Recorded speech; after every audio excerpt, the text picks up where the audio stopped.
Chapter 1464. Worried that another wave of Han soldiers would come, Wushugu could not care about anything else. He urged his horse to charge forward until he reached the front of the cavalry. When he was only 100 steps away from the Han soldiers, he stopped his horse and said, "Stop shooting. I am the general of the golden armored cavalry, Wushugu. I am here to surrender." Yang Chendong didn't recognize Wushugu, so he turned to Gray with a questioning look on his face. "That's right, Heavenly Khan. This person is the general of the golden armored cavalry. It seems that his surrender must be true. Heaven Khan, please show mercy." Gray used the introduction as an opportunity to plead for mercy. With Gray taking the lead, Chi Wen, Baru, Wu Tu'a, and the other generals also began to plead.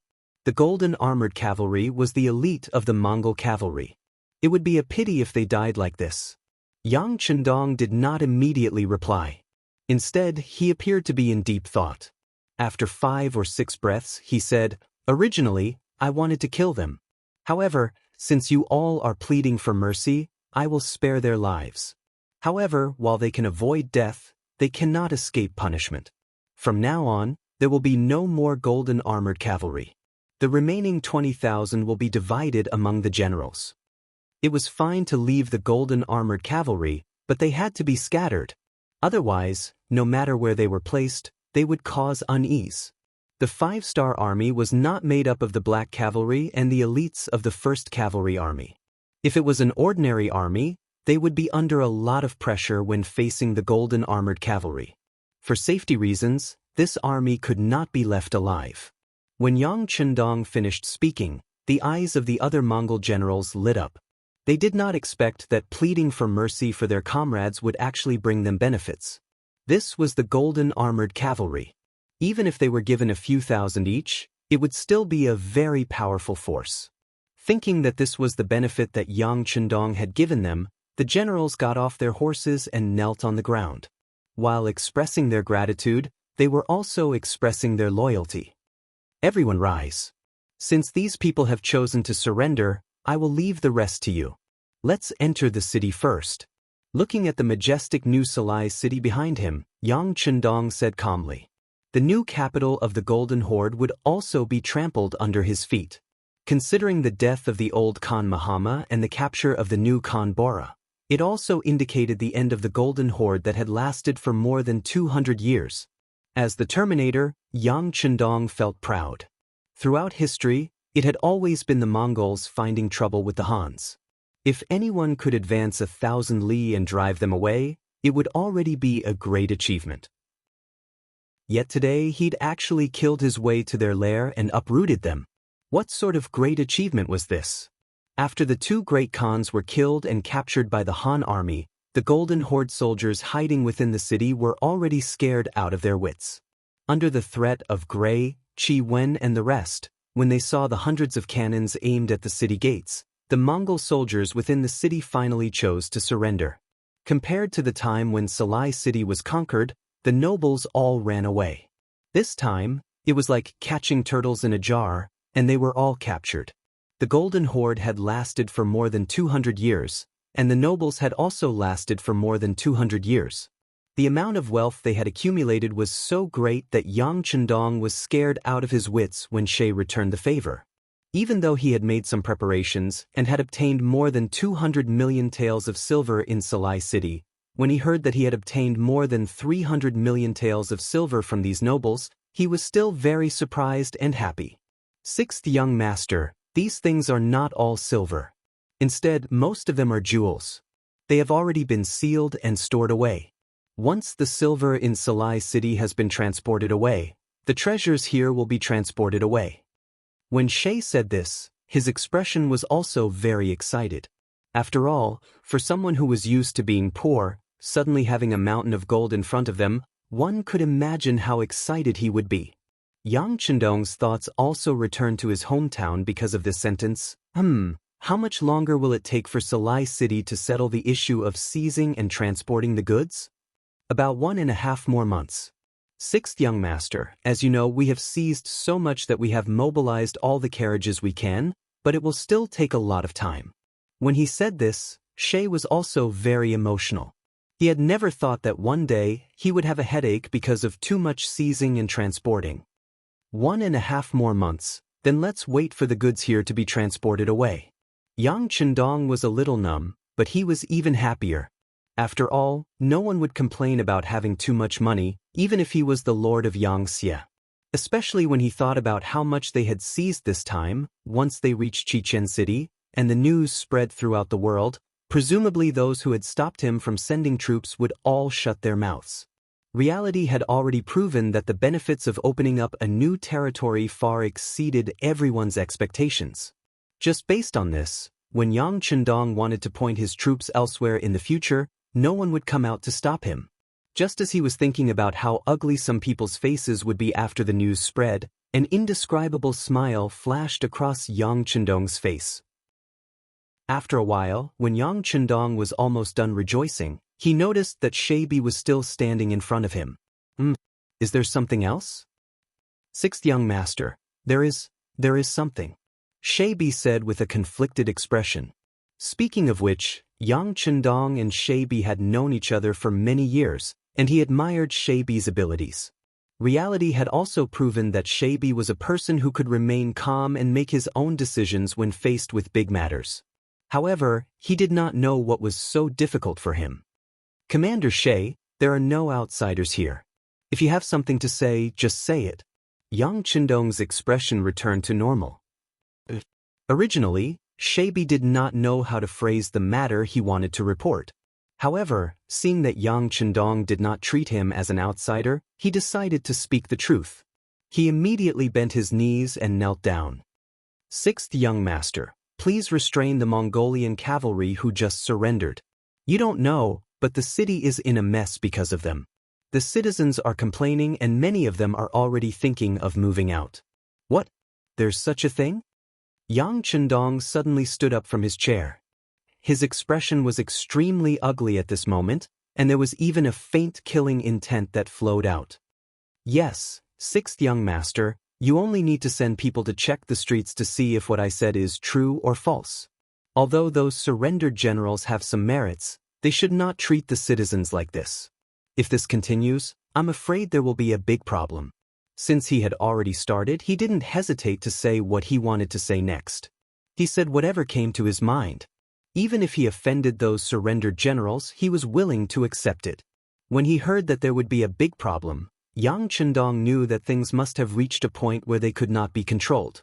Otherwise, Shaybi, who was always calm when faced with problems, would not say such words. How long has it been? He was naturally asking how long the chaos had been in the city. Shaybi's heart shook. He knew that Yang Chendong had found the crux of the matter. He lowered his head and said, replying to the sixth young master, it has been 4 days. 4 days. We've only been in New Sarai City for 4 days. Does that mean they've been here since they entered the city? Yang Chendong's eyes flashed with a murderous aura. It was no wonder that he was so angry. Before entering the city, he had told his generals that they were not to disturb the citizens after entering the city. In the future, the citizens here would be Yangxia's citizens and they must be treated well. He remembered that the generals agreed very happily at that time. But looking at Shaybi's words, it seemed that no one took his words seriously. Seeing Yang Chendong's killing intent, Shaybi replied with some trepidation, yes, after they entered the city, the surrendered soldiers began to loot. At first, it was targeted at the rich and powerful, but later on, even the commoners became the targets of the loot. Listening to Shaybi's report, Yang Chendong's face was as calm as water. Since it has been 4 days, why did you only report it now? Shaybi did not know how to answer. Fortunately, Yang Chendong then said the answer. You don't think that they are the surrendered generals. Without them, we would not have won this battle so easily, so they are the meritorious officials. It is not good to report the meritorious officials. It will make people misunderstand that you are jealous, right? It is just that this general is not jealous. It is just that they have all performed meritorious deeds. If we attack them now, I fear that there will be people who will think otherwise. If that happens, it will not be good for your reputation, sixth young master. Shaybi explained. My reputation will not be good? What is reputation? Shabi, it seems that you still have a lot to learn. You don't know that reputation is just a way for some people to express their opinions. However, true reputation is that the commoners can eat well, wear warm clothes, and live in peace and contentment. Only then can you be considered a qualified monarch. If you can't do this, even if everyone praises you, is it really good? Hearing Yang Chendong's sincere and heartfelt words, Shabi nodded repeatedly and said, "Yes, this general understands." What should be said had been said. Now, it was up to Shabi to comprehend it himself. However, the matter of the surrendered soldiers looting had to be resolved. Shabi, immediately send the order. Have the surrendered soldiers come to this prince for a meeting. Was this raising the butcher's knife? Shabi thought in his heart. He nodded repeatedly and said, "Yes, this general will go and pass the order." It had been 4 days since Yang Chendong led the army into New Salai city. In these few days, Yang Chendong stayed in Mahama's golden tent and did not go out. There were simply too many good things here. Some of them could be said to be priceless existences. Even Yang Chendong was not an exception. He did his best to play with each item for a while. Chapter 1465. Because of this, they did not know what was happening outside. Moreover, because these surrendered generals did things methodically, the place where they looted was far away from the golden tent. Therefore, even the black cavalry did not notice. If it was not for Yubi's report, it would probably take a day or two or something big to report. As soon as Yubi left, Yang Chendong immediately asked Beta Persei to call the manager of the city's intelligence department to find out what had happened in the city in the past 4 days. Soon, Beta Persei returned and found out more details from him. His story was even more interesting than Yubi's. According to the data reported by the intelligence department, the number of civilians killed and injured because of the looting reached more than 200. As for the injured, there were countless more. Good, a dog can't change its habit of eating shit. Yang Chendong said angrily. At this moment, he really wanted to kill all the surrendered soldiers who looted. However, he also knew that this was not the action of a wise man. Doing this would only treat the symptoms and not the root cause. What he wanted was for all the surrendered generals to reflect on this matter from the bottom of their hearts, and not rely on government orders to restrain them. After more than 2 hours, the surrendered generals in the city rushed to the golden tent. Some of them were more than 10 miles away, and rushed over as soon as they heard the news. When they arrived, they had a confused look on their faces. Obviously, they did not understand why the heavenly Khan suddenly summoned them. As the leader of the generals, Gray's mind was also a mess. However, he was not as flustered as everyone else. On the contrary, he sat quietly in the hall and drank tea like the Han people.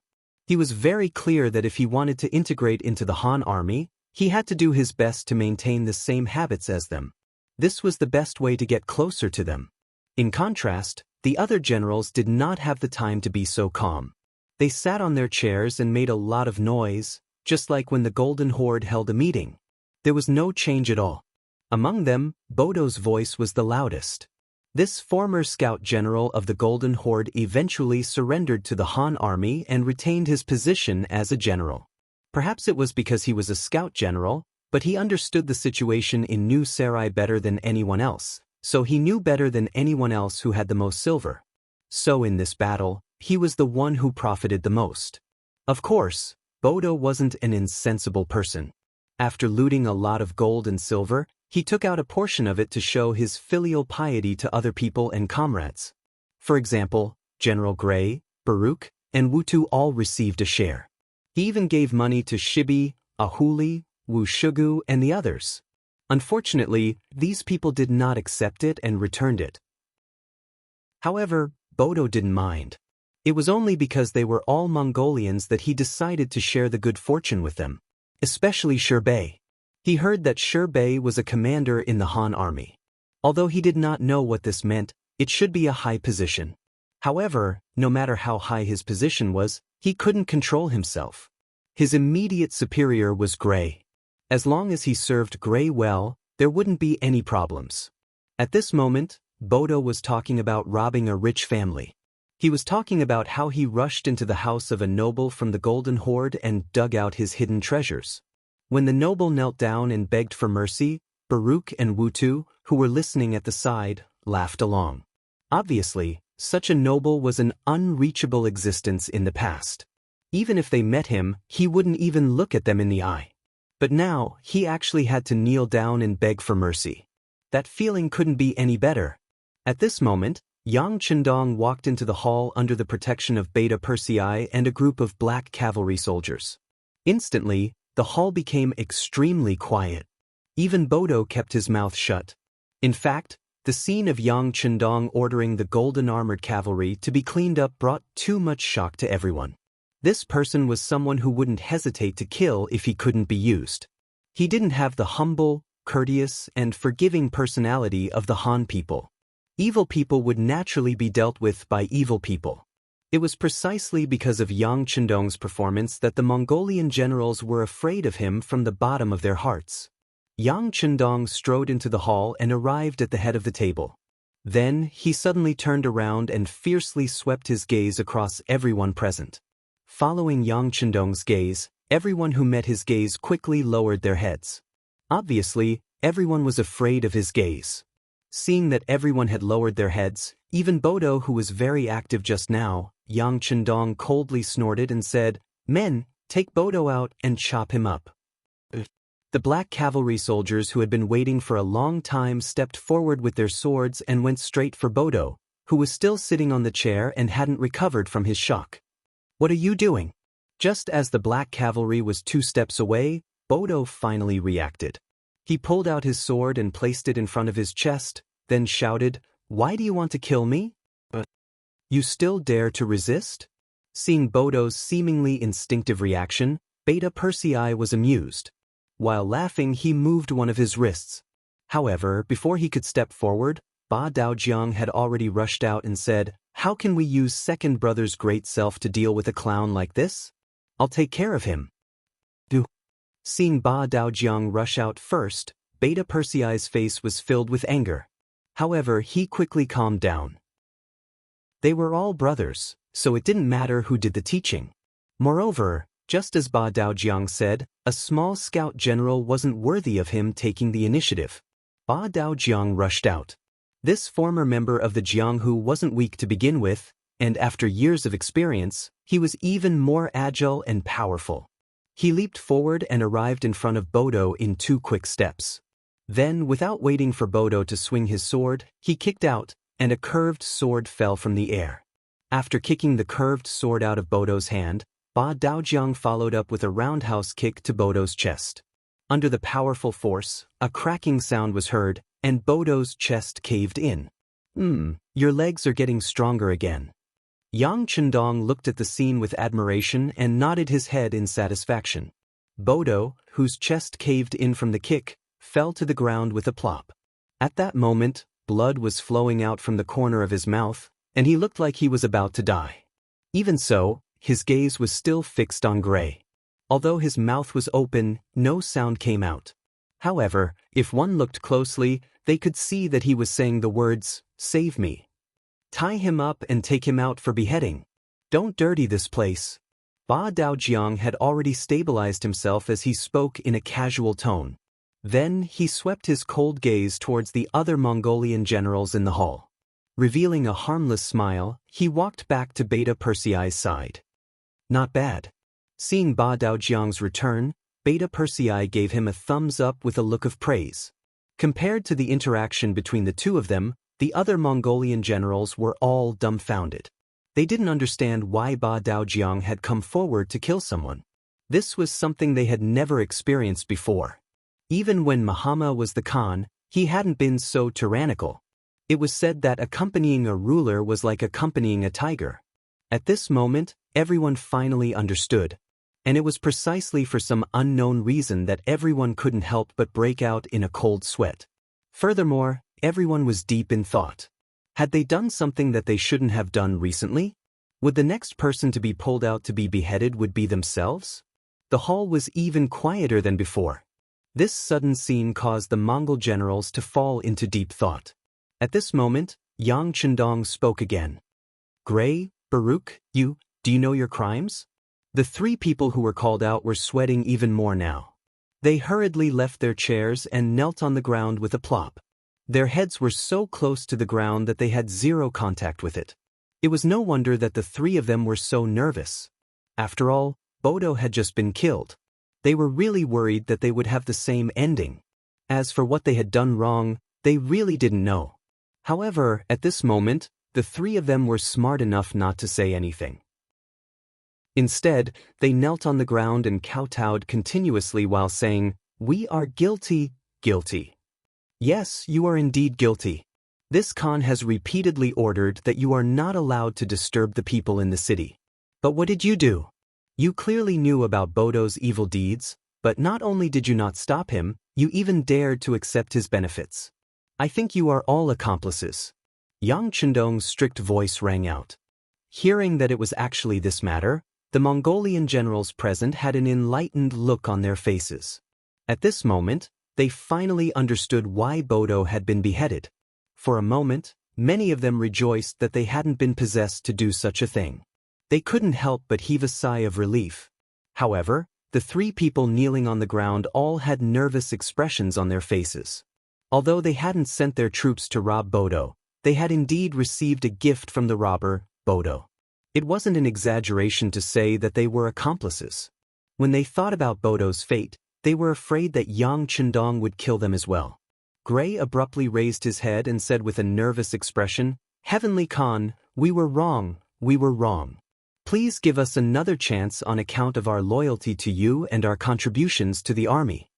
When Gray mentioned contributions, Yang Chendong couldn't help but frown. Just based on this sentence, he had already sentenced Gray to death in his heart. However, just as Gray had said, he had indeed contributed to the army. If Gray was really killed on the spot, it was inevitable that the other Mongolian generals would have other thoughts.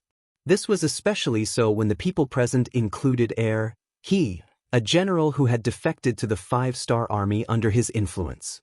Thus, Gray's punishment had to be extremely careful. Chapter 1466. Yang Chendong took a deep breath and suppressed the anger in his heart. When he looked at Gray, his expression became much calmer. That's right. The three of you have performed meritorious deeds. Since that's the case, this Khan will give you a chance. Next, we will move against the Ross Empire. The three of you will lead the death squad as the vanguard. If you perform meritorious deeds, you will naturally be reinstated. As for Gray's current position, Ahuli will temporarily take over. What do you think? Yang Chendong's tone changed. In Gray's ears, it was like spring. Knowing that he wouldn't have to die, how could he disagree?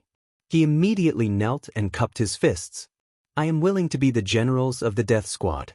I am willing to serve the Khan. Yang Chendong revealed a satisfied expression at Gray. Then he looked at everyone and said in a clear voice, "Everyone, you are no longer generals of the Golden Horde.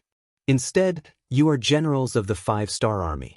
Since that's the case, you will have to abide by the military rules here. This Khan will say this once more. As soldiers of the 5-star army, you are not allowed to bully the citizens or disrupt the military rules. If there is a next time, no matter who it is, no matter what contributions they have made, they will be severely punished. Ahuli will keep a close eye on this matter.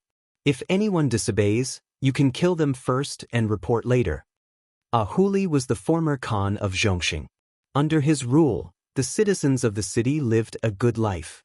He could be said to be a different kind of person in the Mongolian army. He was an ambitious general who wholeheartedly wanted to change the lives of the citizens. He was the most suitable candidate to replace Gray as the leader of the Mongolian army and to deal with the security issues in the city. Although he was only a temporary representative, what if Gray never came back? Ahuli didn't know what Yang Chendong was thinking, but he could feel that the other party valued him. He immediately knelt on the ground and said sincerely, "Thank you, Great Khan, for thinking so highly of me. Ahuli will do my best to not let you down." From the beginning to the end of the meeting, only 15 minutes had passed. After killing Bodo, reprimanding Gray, and promoting Ahuli, Yang Chendong left. It was precisely because of this that the shorter the time they came into contact with Yang Chendong, the more mysterious he was, causing others to not dare look down upon Yang Chendong in the slightest. However, in this short 15 minutes, the pressure on the Mongol army was immense. After seeing how Yang Chendong dealt with Bodo, everyone knew that the Heavenly Khan was an iron-blooded person. He wouldn't let sand get in his eyes. Such a person wasn't easy to fool, and no one dared to fool him. As for giving a chance to Gray, Barlu, and Wu Tua, this proved that the Heavenly Khan was someone who cherished old friendships. Not only did he not incur the disgust of everyone by dealing with the three of them, he even stripped them of their military authority. On the contrary, everyone felt that following him was the right thing to do. At the very least, they wouldn't erase their previous military exploits because of a small matter. They should make more military exploits so that they would be safe. Just borrowing a person's head had produced such an effect. After hearing this, Shirbei couldn't help but sigh. The sixth young master was indeed the sixth young master. His methods of solving problems weren't something he could compare to. After this incident, the public security in New Sarai immediately improved. Ordinary people were no longer bullied, and under Ahuli's leadership, the stolen property was returned untouched. Yang Chendong's reputation also resounded throughout this land. Using this opportunity, Yang Chendong called Ahuli over and gave him the order to deal with the Churkas and Alans. Remember, any forces that oppose us must be completely eradicated. There can only be one voice here, and that is to die if you don't surrender. This time, I'll give you 200,000 Mongol soldiers and enough provisions. At the same time, I'll equip you with a firearm regiment and 50 field cannons. Do you have any other questions? After calling Ahuli over, Yang Chendong instructed him. Being able to lead an army alone was somewhat beyond Ahuli's expectations. He was just a surrendered general. Although he had been a Khan before, he only led 30,000 soldiers. But now, he could lead 200,000 soldiers with the support of guns and cannons. This was something he had never dreamed of. This general will do his best to complete this mission and live up to the Heavenly Khan's expectations. At this moment, Ahuli couldn't wait to dig out his heart and give it to Yang Chendong to repay his kindness. Feeling Ahuli's excitement, Yang Chendong got up and walked in front of him. He patted him on the shoulder and said, "Very good, this Khan is looking forward to your performance. By the way, I'll also give you the 20,000 golden armored cavalry. Make good use of them. This is a force that can't be ignored." Yang Chendong didn't think highly of the golden armored cavalry, especially after knowing that after many years of development, their strength was no longer as strong as before, so he didn't think highly of them. But if he left them to Ahuli to deal with the other Mongol tribes, they would still be a force to be reckoned with. Just the golden armored cavalry alone wouldn't be able to harm them with ordinary swords. Yes. Ahuli kept nodding his head and making a promise. After arranging Ahuli's affairs, Yang Chendong began to prepare for the invasion of Russia. As the leader of Yang Xie and the founder of the Five-Star Army, it was destined that he couldn't stay in one place for too long. It had been 3 years since he entered the Far East. According to his plan, he had to deal with the situation here this year. Fortunately, the Golden Horde had been destroyed, so he had already completed half of his mission.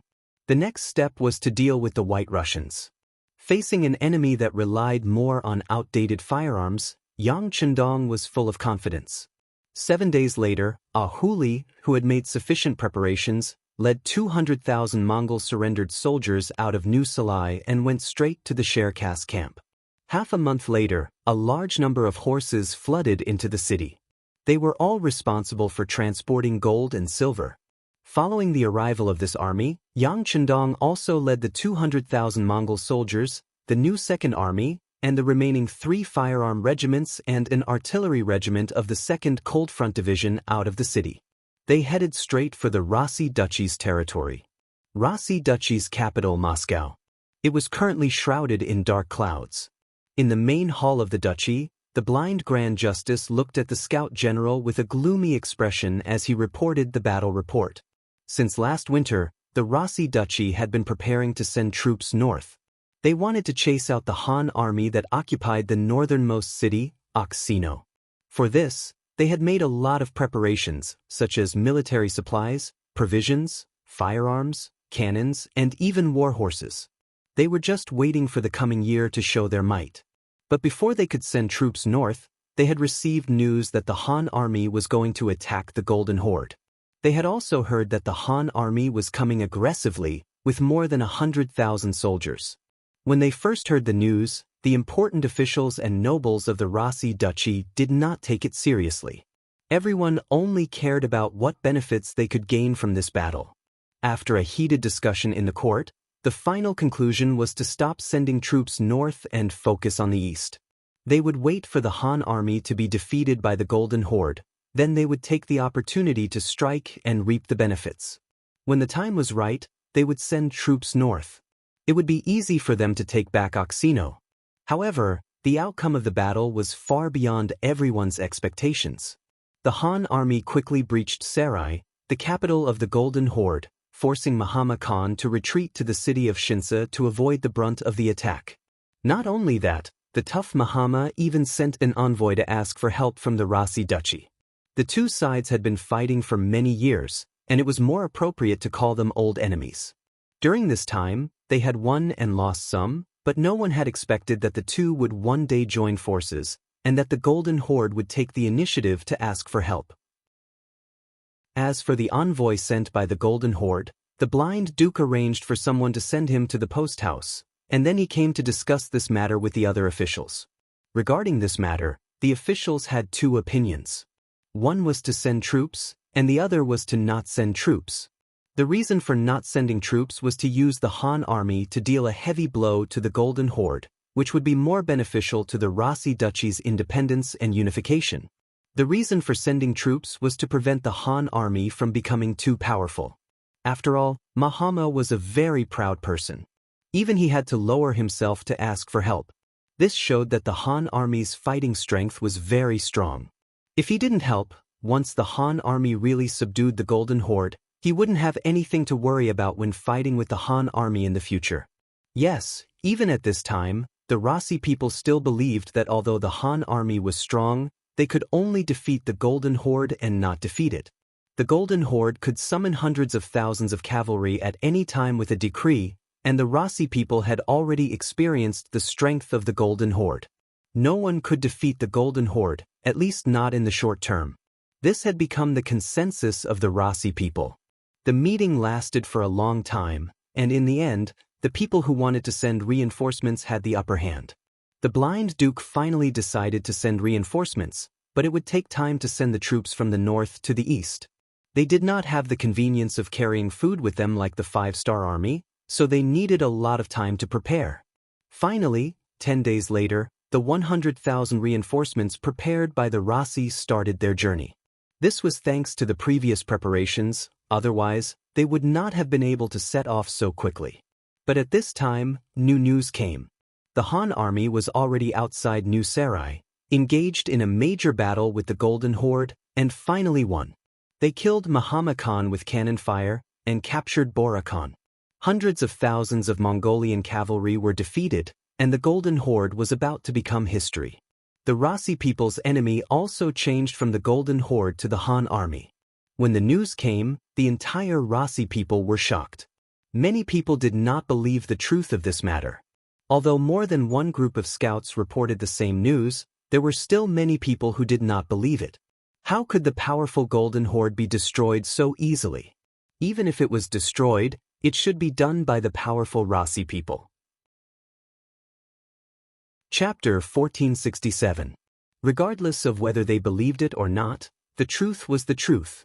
In the next few days to half a month, the Ross Duchy was still trying to find out how the Golden Horde was destroyed by the Han army in such a short period of time.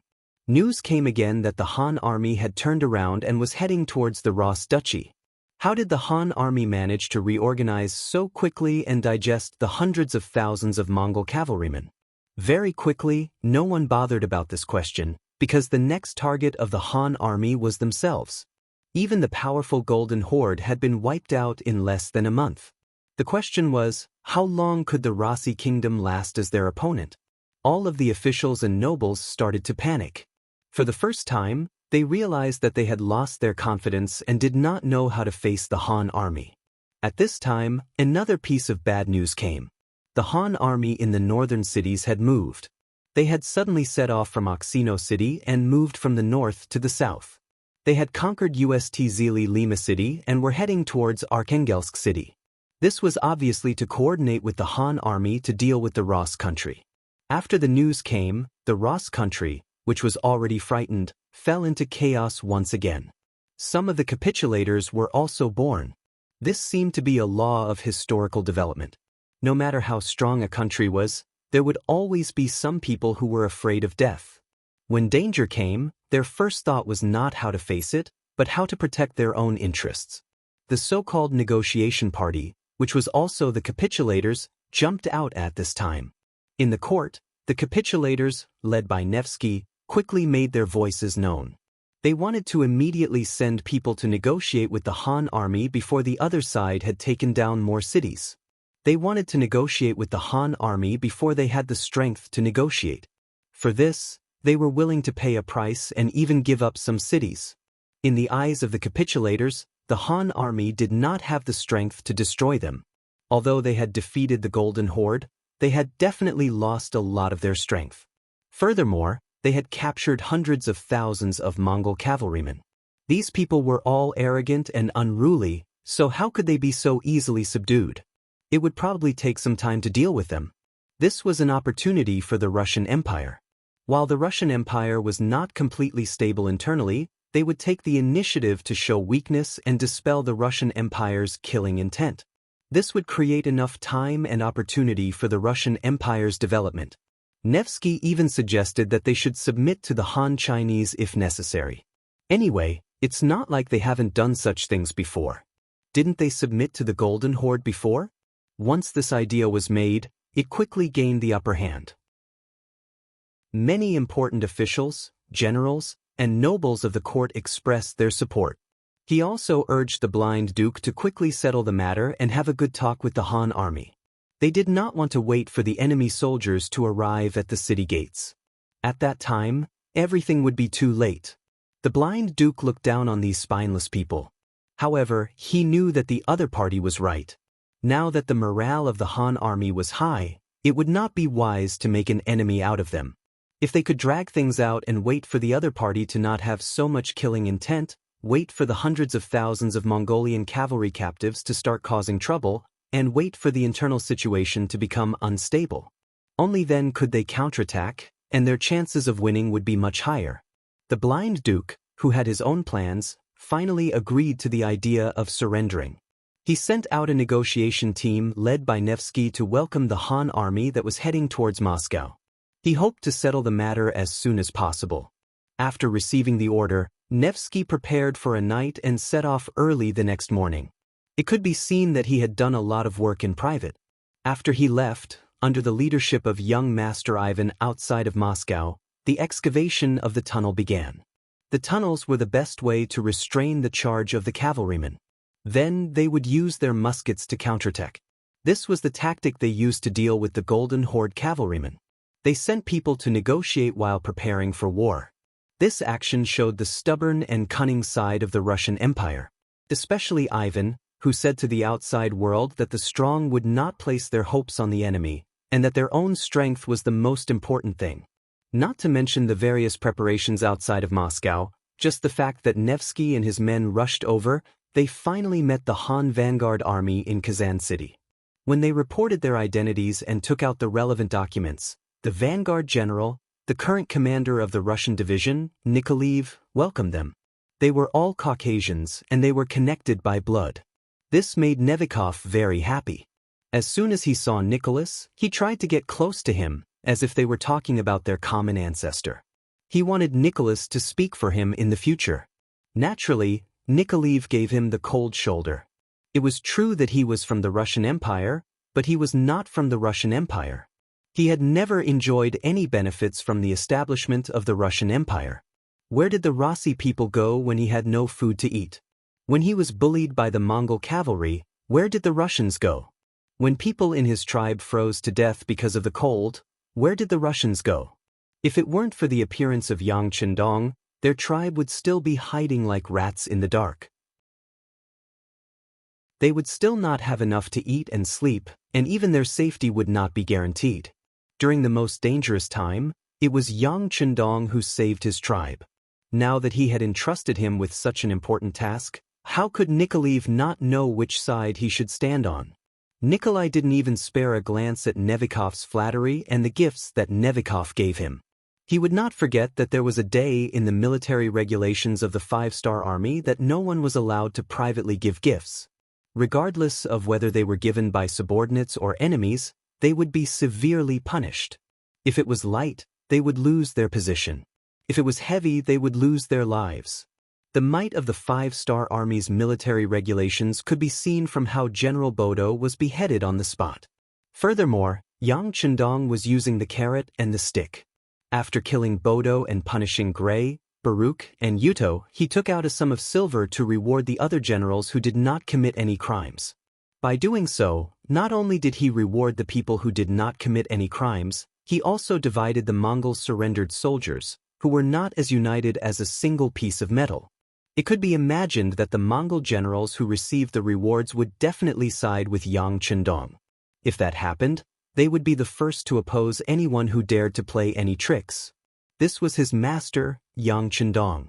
He possessed such unyielding methods, as well as those omnipotent firearms and cannons. It could be said that his methods were unfathomable. More importantly, he was indebted to him for recognizing his worth. If not for his timely appearance, how would his clansmen be able to live peacefully in the large houses in the city? How would they be able to eat their fill and wear warm clothes without worrying about food and clothing? How would their children be able to go to school and learn how to read? Just based on this, Nikoliv had long since become Yang Chendong's most loyal subordinate. He would definitely not allow himself or anyone else to harm Yang Chendong's interests. With such a firm will, Nikoliv's actions were destined to not receive any response. Seeing how difficult it was to talk to Nikoliv, he could only helplessly request for him to report to the Han army's commander. He wanted to meet Yang Chendong personally and report to him. Naturally, Nikoliv did not dare to neglect such a matter. Although he did not have a good impression of these self-proclaimed White Russians, he did not understand Yang Chendong's intentions. Naturally, he did not dare to make a decision on his own. Very quickly, Nikoliv reported the matter of Nikoliv representing the Ros Duchy to Yang Chendong, who was rushing over. He also quickly received the order to stay put. When the news was passed to Nikoliv, he was naturally very happy. He knew that the Han army's commander had the intention to negotiate. At that moment, he began to carefully consider what to say when he met the person in question. Was Yang Chendong preparing to negotiate with the Ros Duchy? The answer was that it was impossible. Others might not know, but Yang Chendong was very clear. Whether it was the current blind duke or his successor, Ivan, they were all very famous figures in White Russia's history. They were all elites among elites. He would never underestimate such an enemy, nor would he give such a person a chance to catch his breath and make a comeback. The reason why he wanted to negotiate was because he wanted to use the White Russians to surrender. He wanted to see how he could obtain the greatest benefits with the smallest price. 3 days later, the Central Army resisted Kazan City. Nikoliv and Nikoliv came out of the city together to welcome Yang Chendong's arrival. From afar, when he saw that Yang Chendong was only a man in his 30s, Nikoliv was shocked. After coming here, Nikoliv had done a lot of work. He spent a lot of money to get to know some of the officers in the foreign division. From them, he learned some things about Yang Chendong. He learned that this Han Bugnam of Gojoseon had started more than a decade ago. Then he expanded his territory and even conquered a huge territory that was not inferior to the Golden Horde's ancestors. It was precisely because of this that Nyaku thought that this Wunan prince of the Great Ming dynasty was in his 50s, or at least close to his 50s. Otherwise, if he started more than a decade ago, how could he gain the trust of others and have such a strong appeal? However, the moment he saw Yang Chendong with his own eyes, he knew that he was wrong. This Prince Wu Nan of the Great Ming dynasty was too young. If this was the case, didn't this person already have his own army when he was in his teens? Even the most outstanding youth in the Ros Duchy, Ivan, could not compare to this kind of talent. Chapter 1468.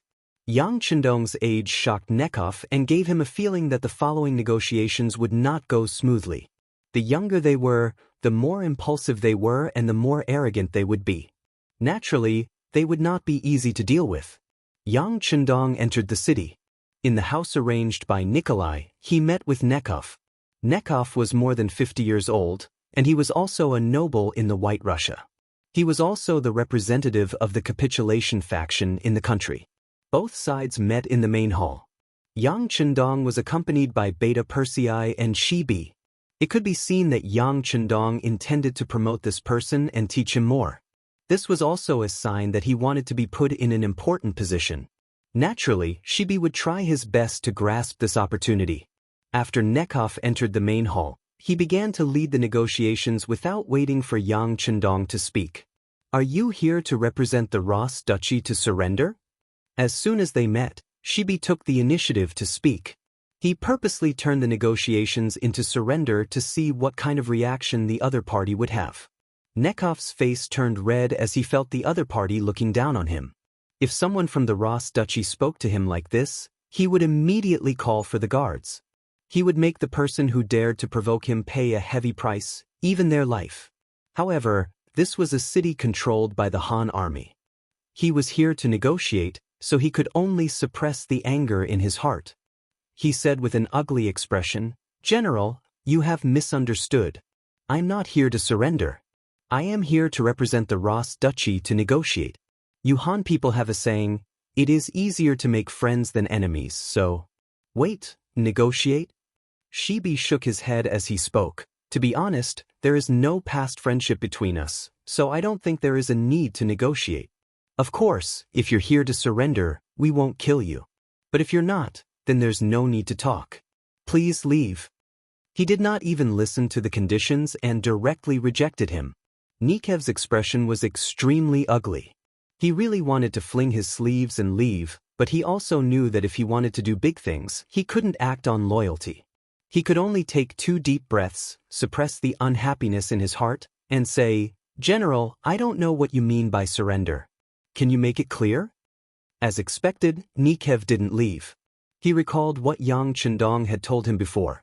Later on, he just had to say whatever was unpleasant to hear. The other party definitely wouldn't be provoked. At that time, he still couldn't believe it, but reality slapped him in the face. He truly admired Yang Chendong. This was a case of weak countries having no diplomacy. The so-called righteousness was sometimes very important, but when the strength of both sides was not on the same level, what was righteousness? Don't you hear that the winner is king and the loser is nothing? Nikov's power was weak, and Xiaobi naturally became stronger. And surrender? Naturally, you will have to open the city gates, surrender, and surrender. Hand over all your belongings and territories to us. Of course, even if you surrender, we won't kill all of you. We will definitely leave some things for you to eat." Xiaobi simply stated his intentions and then shut his mouth. He really wanted to see how Nikov would react. While he was still waiting for Xiaobi to continue, Nikov suddenly believed his words. At that moment, he realized that Xiaobi had finished speaking. He couldn't help but widen his eyes and ask, "That's it? It's over?" Xiaobi said with an expression as if it was natural. After hearing Xiaobi's affirmative answer, Nikov's face turned red with anger. "May I ask, what's the difference between the surrender and a battle to the death?" "Of course there's a difference. If you lose a battle to the death, you will be beheaded. If you surrender, at least you can live, right?" Xiaobi said with an expression as if he didn't want to die. Looking at Xiaobi's serious expression, Nikov finally understood that Xiaobi didn't have any intention of negotiating. In other words, Xiaobi was just going with the flow. Since that was the case, there was no need for him to stay. He cupped his hands and imitated the Han's gesture. After bidding farewell, he turned around and prepared to leave. At that moment, Yang Chendong, who had been watching the show, opened his mouth. "Nikov, right?" As soon as he spoke in fluent Russian, Nekov, who was about to leave, stopped in his tracks. His heart was filled with joy. It seems that the other party was just testing me. Now that he saw that I was about to leave, he became anxious. There was still room for negotiation. Although he was delighted, he pretended to be angry. He turned around and cupped his hands towards Yang Chendong. Yes, Your Highness Bugnam of Gojoseon. To be honest, your subordinate is too reckless. Enough. Without waiting for Nikev to continue, Yang Chendong interrupted him. Then he used an unquestionable Chinese and said, "Remember, Commander Xiaobi's words represent my meaning. There are only two paths for your Rasi country to take. Either you are destroyed by us, or you surrender. As for the so-called peace talks, that is simply impossible. The only difference is that the first path is death, while the second path is survival." When Yang Chendong said this with an unquestionable tone, he saw Nikev's shocked expression. Nikev must be thinking, if that's the case, why did you stop me? Do you want to repeat what you just said? Seeing the doubt in Nevikov's heart, Yang Chendong continued without waiting for him to ask. Since you have the guts to come and talk to this king about peace, this king will give you a chance. If there comes a day when your Ross Empire is unable to withstand this king's army, you will still have a chance to negotiate. Furthermore, at that time, I can leave you with 10% of your wealth and allow you to move out. At that time, you can choose any place in this king's territory to continue living. This way, your family clan will be able to survive. But remember, there are conditions. I want the lives of the blind Duke and Ivan. If you can't see them, even if you surrender, you can only guarantee that you won't die. You won't have any wealth, and your family won't be able to survive. After saying all this in one breath, Yang Chendong waved his hand and said, "Okay, you can leave now." Nikev walked out of the main hall in a daze. When he returned to his temporary residence, his emotions slowly stabilized. Then a smile appeared on his face. No matter what, this diplomatic mission was fruitful. At least he had an extra choice compared to others. As for whether he needed to do so, it would depend on the development of the situation. If the Russian army won, then it would be better if this matter never happened. On the other hand, if the Han army won, then he could make a choice. At least, he could ensure the safety of his family. Wasn't this what he was after? In the main hall, after Nikev left, she looked at Yang Chendong with a doubtful gaze. "Hee, you don't understand? Or do you think that what I said just now was meaningless?" Shibi nodded without concealing his inner thoughts. Sigh, the human heart. Yang Chendong sighed heavily. Just now, I only planted a seed of hope in Nikev's heart. It might not seem useful now, but when it came to a critical moment, the effect it would have would be astonishing. Why don't you wait and see, huh? Yang Chendong laughed confidently. After being a leader for so many years, his growth was very fast. For example, his control of the overall situation, his understanding of Yang Xie's progress, and his ability to control people's hearts. The human heart was sometimes very complicated, but sometimes it was very simple. It all depended on how you guided it. Once you successfully guided people's hearts, it was equivalent to controlling the overall situation. It was equivalent to stepping into the threshold of victory. With regards to Yang Chendong's words, she was very convinced. When he heard this, he decided to wait and see. He wanted to see if Nikev, who left after being humiliated, would really deliver the heads of those two important people to him when the situation turned bad, as the sixth young master said. Moscow City. Nikev had returned. When Ivan received the news, he was digging trenches outside the city gates. His intention was very simple. He wanted to use these things to delay the Han cavalry's attack. This way, as long as they could drag it out until winter, the cold weather would become a helper and cause the Han army to retreat. This way, they would have more time to catch their breath. In the long run, they would be able to wear down the enemy's morale and obtain the final victory. Father-in-law wants to have a meeting and wants me to go? Ivan jumped out of a trench and looked at the soldier who came to pass on the message. Yes, Lord Nikev has returned. He said that he brought the latest news. The soldier said with a serious face. Good, lead the way. Ivan clapped his hands, and after removing the black mud on them, he strode forward.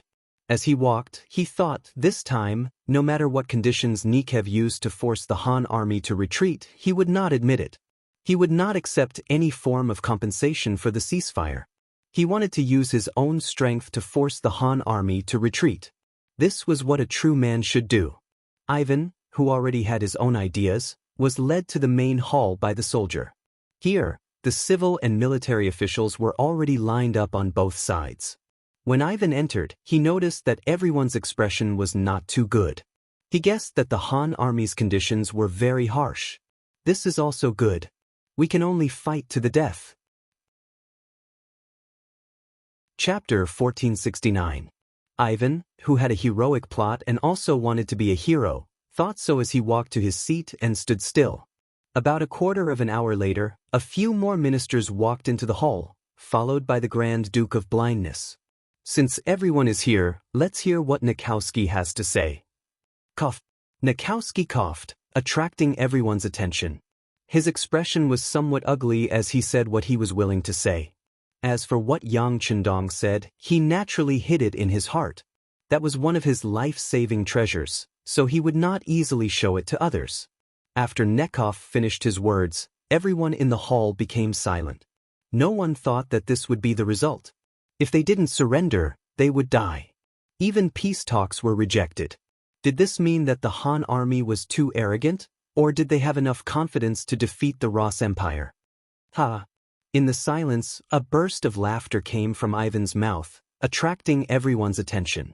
Ivan, who had been laughing for a few times, finally stopped when he saw that everyone's attention was focused on him. He said, "All right, can everyone give up now?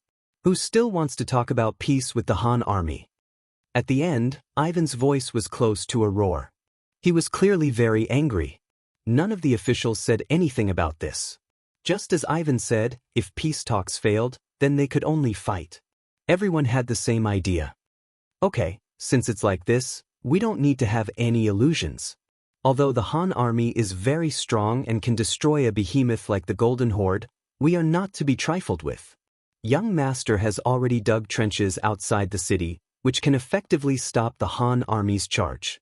As long as we can hold out until winter arrives, the other side will inevitably withdraw their troops. If we do this repeatedly with our advantage as the host, we can exhaust their spirit. At that time, we can decide whether to negotiate or fight. The blind duke finally spoke. This was the final decision. No one objected to this. Even those who wanted to surrender could only place their hopes on the army and hope that they could stop the Han army's attack. Since everyone had the same thoughts, the following matters were much easier to handle. Under the leadership and appointment of the Grand Duke of Blindness, Ivan, Boris, Peter, and Sergei respectively received the mission of guarding the 4 city gates. There were 100,000 soldiers originally prepared to assist the Golden Horde. Together with the 100,000 soldiers in the city, there were a total of 200,000 men under the command of 4 people, each with 50,000 generals. At the same time, the blind duke used his identity as the Duke of the Rossi Duchies to call out to the nearby powers, inviting them to help the king and deal with the Han army together. It was estimated that there were about 100,000 soldiers in this army. In this way, there were 300,000 soldiers defending Moscow. Even when facing the claws of the Golden Horde in the past, the Rus Empire had never treated them so formally. From this, it could be seen that they already regarded the Han army as their strongest enemy. After receiving the mission, the 4 great generals quickly started the work of digging trenches. This time, they were determined to defend the city to the death. They dug trenches everywhere, surrounding the entire city of Moscow and extending for more than 10 miles. It could be imagined that if the Han army appeared here, just filling up the road would be a big project. However, by doing this, they had also blocked their own way out. However, they did not care because they had already transferred all the food they could use into the city. It was not an exaggeration to say that they could hold on for 3 to 5 years. They did not believe that the Han army would be able to surround them for 3 to 5 years. If that was the case, then the cost of transporting grain and fodder would be an astronomical figure. At the same time, the Grand Duke of Blindness also mobilized the 500,000 White Russians in the city, asking them to help dig trenches outside the city. At the same time, he spread rumors, saying that the Han people were more terrifying than ferocious beasts. It seemed that once they broke through the city, everyone would face a dead end. After mobilizing the people, the trenches outside the city were pushed even faster. Some places were even more than 10 meters deep. Not to mention horses, even people could not pass through. Moscow was forcefully turned into an independent kingdom. The people inside could not come out, and the people outside could not go in.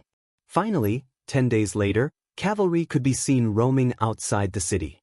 They were the scouts sent out by the 5-star army. However, they could only roam around for more than 10 miles. Countless large and deep holes blocked their path. Haha. On the city walls, the various officials and nobles used the 1,000-miles eye that they had obtained from the west. When they saw the scene of the Han cavalry roaming outside the city, they could not help but laugh. At this moment, it seemed like they were already the victors. The scene outside the city of Moscow was quickly reported to Yang Chendong, who was rushing here, by the scouts. When he heard that the enemy had dug countless trenches outside the city, and that some were even more than 10 meters deep, Yang Chendong was shocked. Are they looking for death? Yang Chendong sighed and could not help but laugh. Originally, Yang Chendong thought that the enemy also had cannons and guns. Although they were not as powerful as the cold front, they were still a threat. For this reason, Yang Chendong had arranged for Gray and the others to form a suicide squad. However, he never expected that the enemy would not use firearms and instead use trench tactics. That's right, they could indeed stop the advance of the 5-star army. However, while they could defend the ground, what about the air? How would they defend against their hot air balloons? At that time, countless bags of explosives would fall from the sky. They would not even be able to escape from the city. Wouldn't that be seeking death? Yang Chendong did not know who gave the idea to the Russian Empire. They would not die if they did not seek death. As such, Yang Chendong was not anxious. Since the enemy had already surrounded him, why would he be afraid of them escaping? Yang Chendong's face was filled with confidence. Orders. Take advantage of the fact that the soldiers in Moscow are unable to leave the city to deal with the White Russian soldiers on the outskirts. We will rendezvous with the 1st Sky Cavalry Legion outside Moscow. He was most worried that the enemy would escape before he arrived. If that happened, it would be a long process to find them. Now, he could finally rest assured and clean up the trash on the outskirts. This time, he would definitely destroy the Russian Empire. After the order was given, other than a portion of the army that continued to rush out of Moscow, the rest of the cavalry started to attack the nearby cities and tribes of the Russian Empire. Intelligence agents had long since reported that there were at least 100,000 White Russian soldiers in these small cities and tribes. This was a bone that needed to be gnawed on. Rostov City could be said to be the most powerful existence among them. Rostov City had a population of 300,000 and an army of 40,000. It was an existence second only to Moscow among the Russian Empire. The person in charge of this place was a noble from the Russian Empire, General Kurbsky. According to the information, this person was skilled in both civil and military matters. He was a difficult opponent.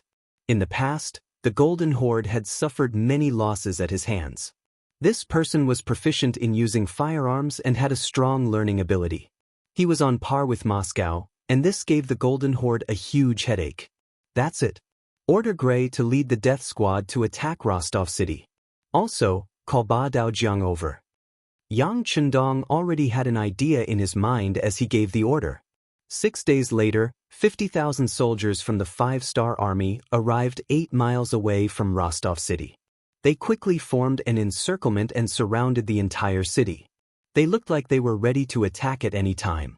Rostov City's 4 gates were already tightly shut. Although they didn't dig countless trenches outside the city like Moscow, the hundreds of cannons erected on the city walls proved their determination to fight to the death. Knowing that this was a tough nut to crack, the 5-star army sent Xiao Chao, the 1st Division commander of the new 2nd Army, Chai Ji, and the death squad's generals, Gray, Barry, and Yutu. There was also Ba Daojiang, who was personally sent by Yang Chendong to supervise the army.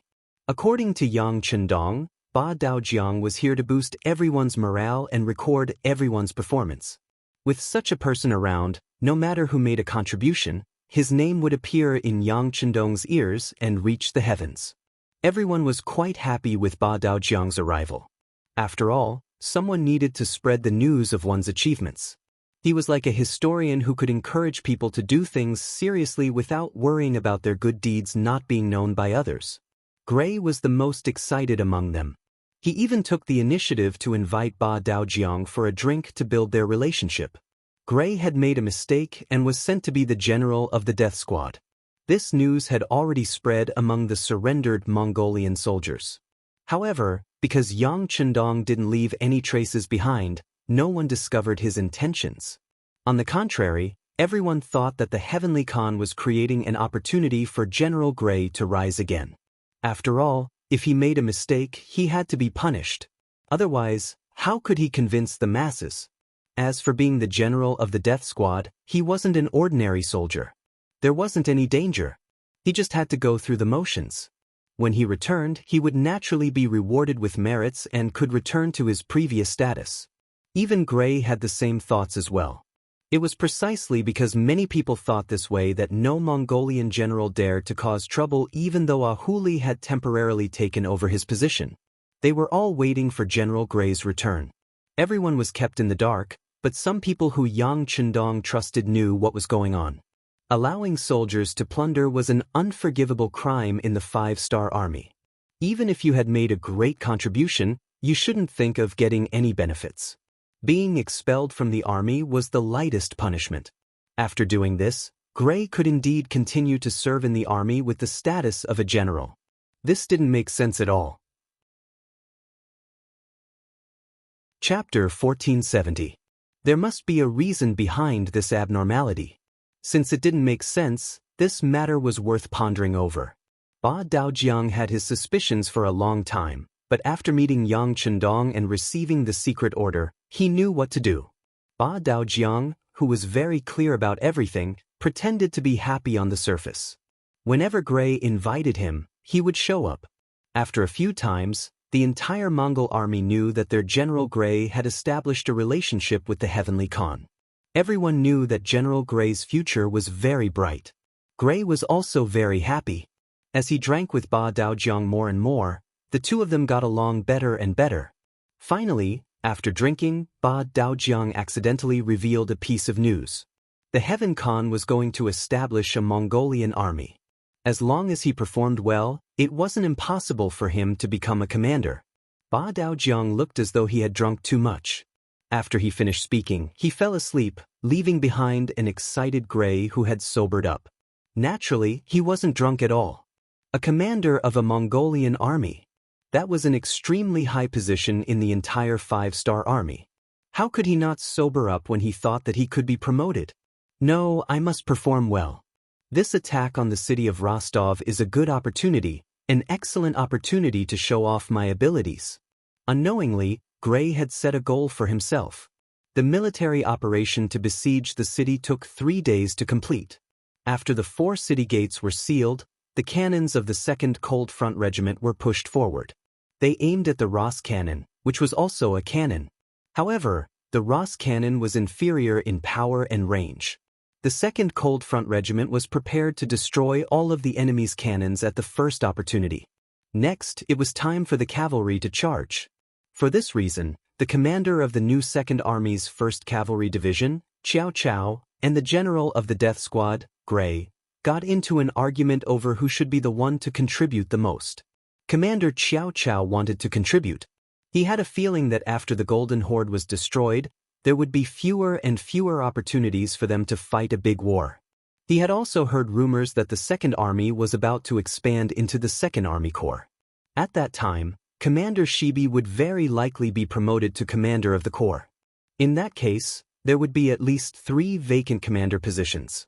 As the commander of the 1st Cavalry Division, he naturally had a lot of opportunities and room for promotion.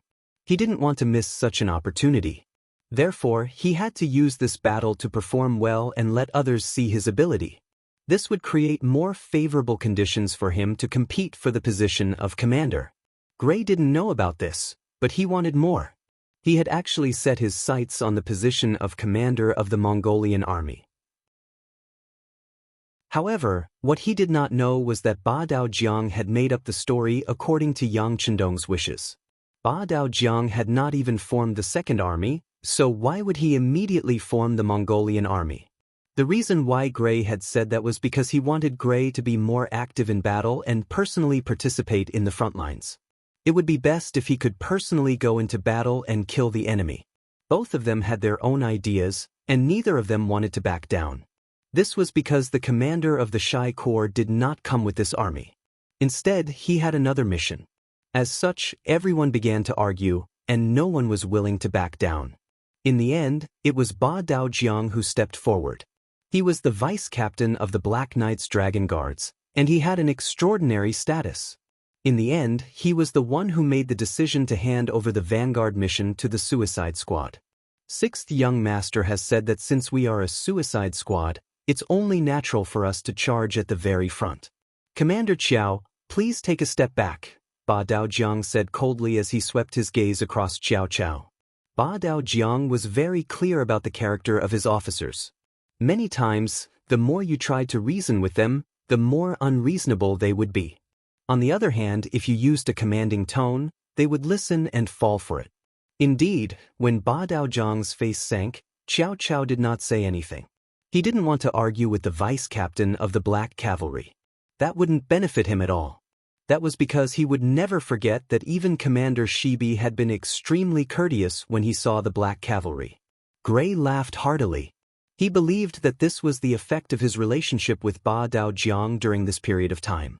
He even threw a grateful look at Ba Daojiang. After that, he started to assemble the army and prepare for the charge. In front of Commander Chai Ji, Ba Daojiang gave a very serious order for the artillery support of the cold front to be in place. They couldn't let the Ross Army's artillery and muskets be of any use. When Gray heard all of this, he was extremely touched by her actions. However, there was something even more touching. Just as the army was assembled and ready to charge, Ba Daojiang walked up to the Suicide Squad and personally handed a purple cloak to Gray. General Gray, this is a cloak that only a first-rank general can wear. I hope you can perform well. Once you make a great contribution, you may be able to wear the red cape, the symbol of the army commander, next time. After hearing Ba Daojiang's sincere words, Gray received the cloak with an excited expression.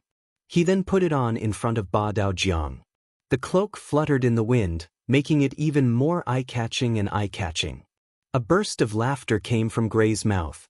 Brothers, the Heavenly Khan has treated us so well. How can we not perform well to repay his kindness? Come, charge with me. Take down Rostov City and capture Kurbsky alive. Take down Rostov City and capture Kurbsky alive. The Mongolian cavaliers below also shouted loudly. After that, Gray intentionally glanced at Qiao Qiao, who was still wearing the white cloak and was only a division commander. Then he laughed heartily and led the 40,000 Suicide Squad to charge forward. The war drums beat, and the sound of the battle shook the heavens. The attack on Rostov City had officially begun. After Gray personally led his army out, Ba Daojiang arrived at the encampment of the 2nd Cold Front Regiment. When he saw the cannons roaring furiously as they bombarded the city gates, he chuckled as he walked over to the 1st Regiment Commander Chai Ji and said, "Regiment Commander Chai, what kind of battle have we not experienced before? There's no need to be so nervous. Come, have a smoke and relax."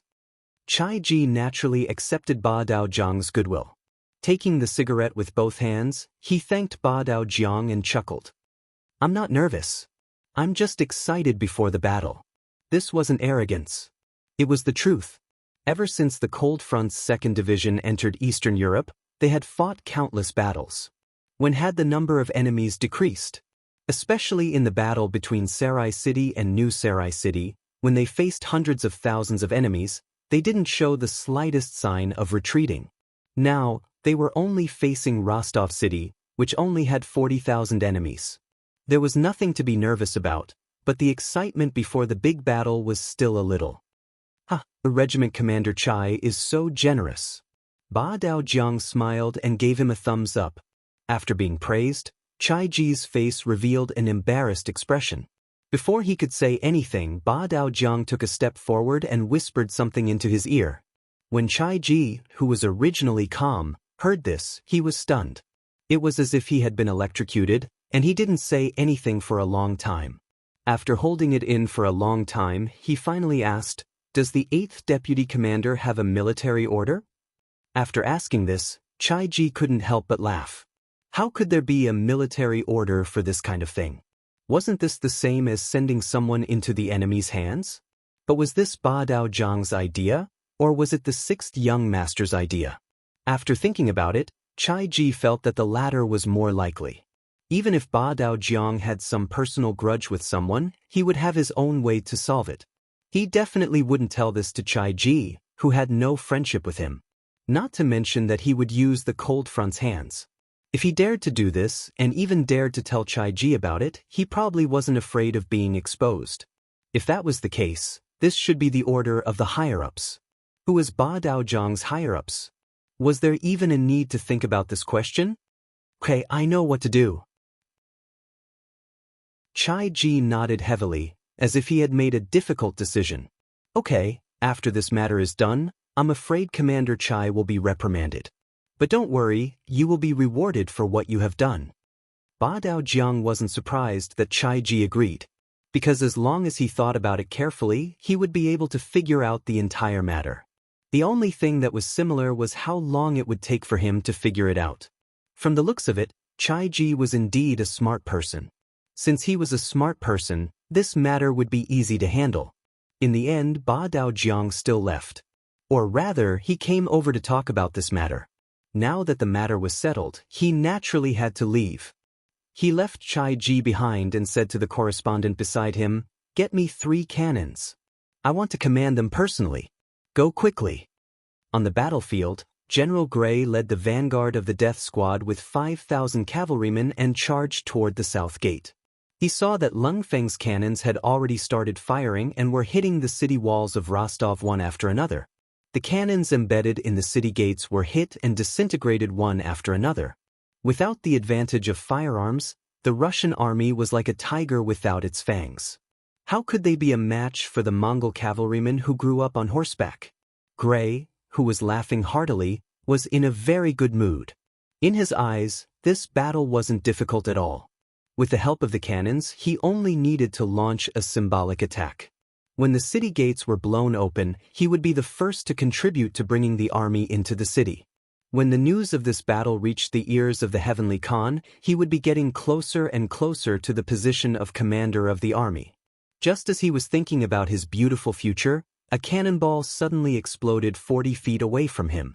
When the intense shockwaves reached him, one of his personal guards was thrown off his horse. This sudden and unforeseen event gave Gray a fright. Gray was shocked by this sudden turn of events. Chapter 1471. What's going on? Surprised, Gray instinctively shouted. However, when he saw that he was less than 200 meters away from the city gates, he couldn't help but heave a sigh of relief. It seemed like he had charged too quickly, causing the cannon shells to land nearby. This should be a normal phenomenon. Gray consoled himself in his heart and wanted to retreat a little. He was a little distracted just now, causing him to charge too fiercely as a general. Now, the best thing to do was to retreat a little and distance himself from the city gates. This way, he would be safe enough. Even if the 5-star army's cannons weren't accurate, they wouldn't fire at his own camp, right? However, if he were to retreat now, what would others think of him? With so many members of the suicide squad around him, would they think that he was afraid? Behind him was Ba Daojiang, who was sent by the Heaven Khan. He must be watching all of this without blinking. If he retreated like this, would they have any opinions? What would the consequences be if they reported this to the Heaven Khan? Because he had a request, there were too many restraints when he did things. At this moment, many thoughts popped up in Gray's mind. He didn't dare to retreat, but instead slowly moved forward. Hurry up and blow up the city gates. Hurry up and blow up the city gates. Gray silently muttered in his heart. For some unknown reason, Gray had a bad premonition. He kept feeling that he was in danger. Speaking of premonitions, many generals and old soldiers who frequently went to the battlefield would have them. The more they went to the battlefield, The more they experienced, the more they saw. Naturally, they would have more experience. As such, they would sometimes have certain premonitions. At this moment, Gray had a bad premonition. At this moment, he only hoped that the city gates would be blown up quickly. That way, as long as the army entered the city, the cannons would only explode within the city, and he would be much safer. Gray silently muttered in his heart. However, for some unknown reason, the cannons of the Cold Front army were clearly not up to par this time. After a dozen or so consecutive shots, they only hit the edge of the city gates. On the contrary, one of the shots landed 30 feet away from him, causing 2 of his bodyguards to suffer light injuries. No, why am I so nervous? It's too dangerous here. Let's back up a little. For the sake of his own life, Gray didn't care about what others would think of his actions. Right now, he only had one thing on his mind, and that was to retreat further and further. An idea formed in his mind. However, before he could complete his actions, 2 cannonballs whizzed over from the left and right, landing right near the purple-cloaked Gray cavalry. One of the cannonballs even landed less than 10 feet away from him. A loud explosion rang out, causing an intense shockwave to blast towards Gray's face. A few of the shrapnel fragments embedded themselves into Gray's body, with one of them striking near his heart. Immediately, blood spurted out from his body, and he couldn't stop it. Very quickly, Gray's purple cloak was dyed red, while his face turned from red to white, appearing incomparably weak. At this moment he had already dismounted from his horse and was looking up at the sky, wondering what was going on. Why was his luck so bad that he was seriously injured by his own side's cannonball? Even at the moment of his death, he didn't know that someone had done it on purpose.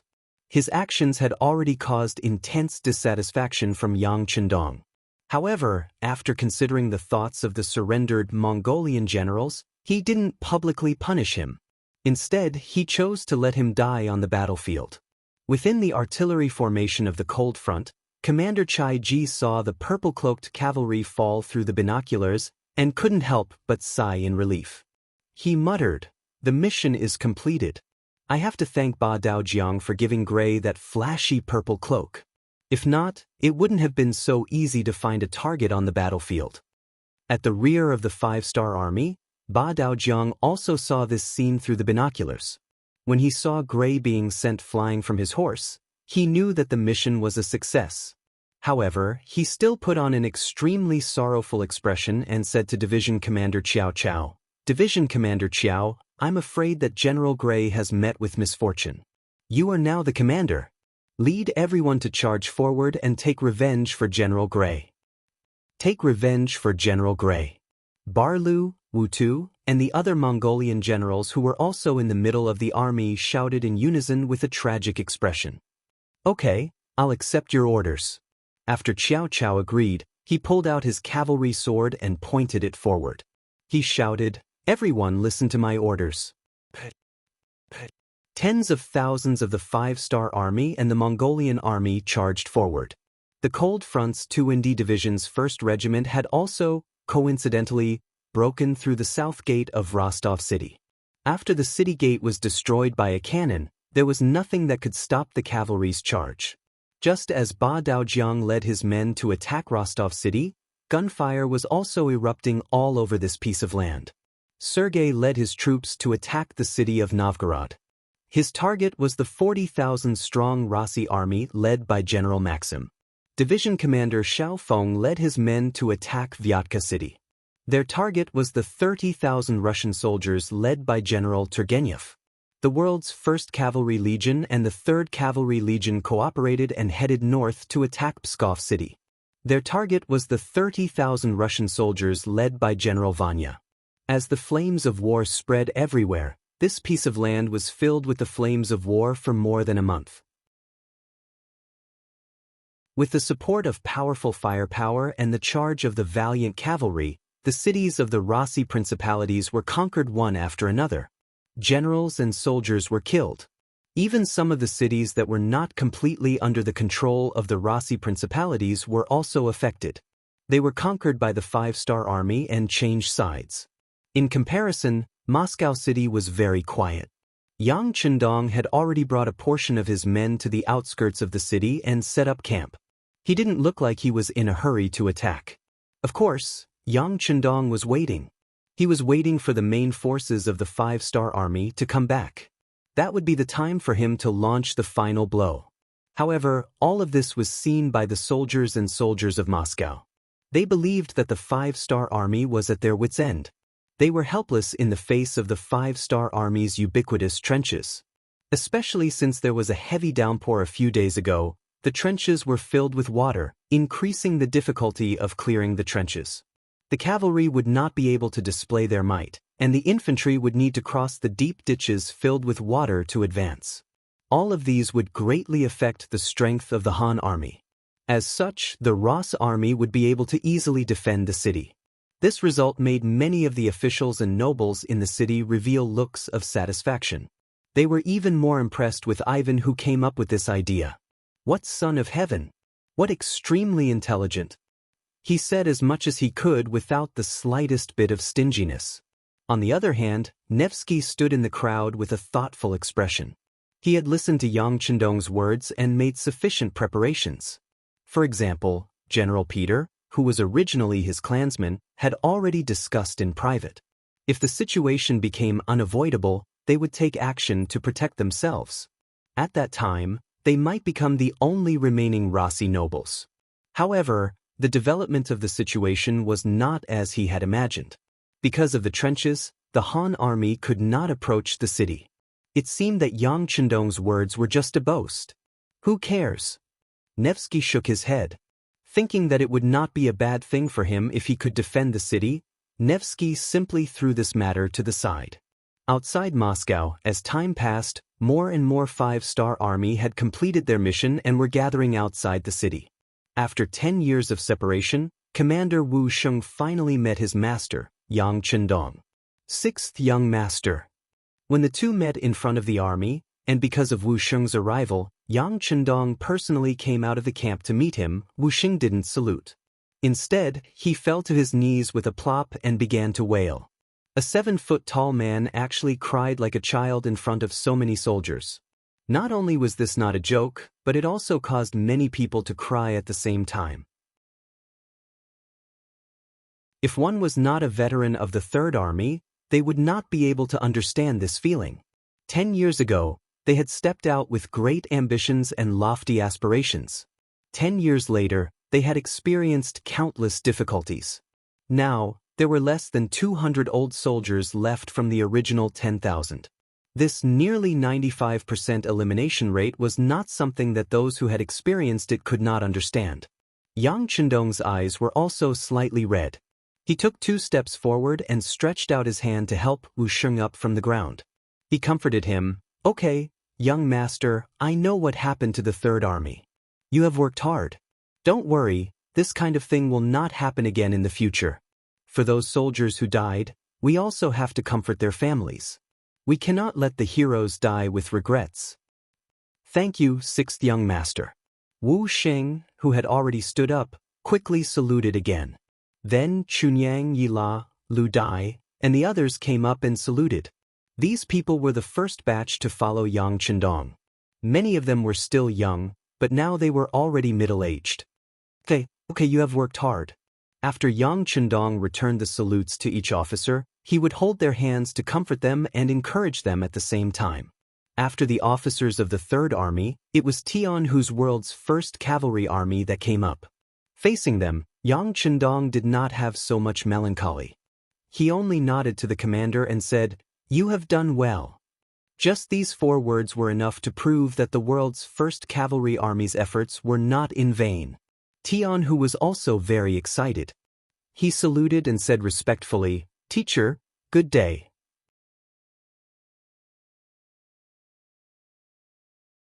Chapter 1472.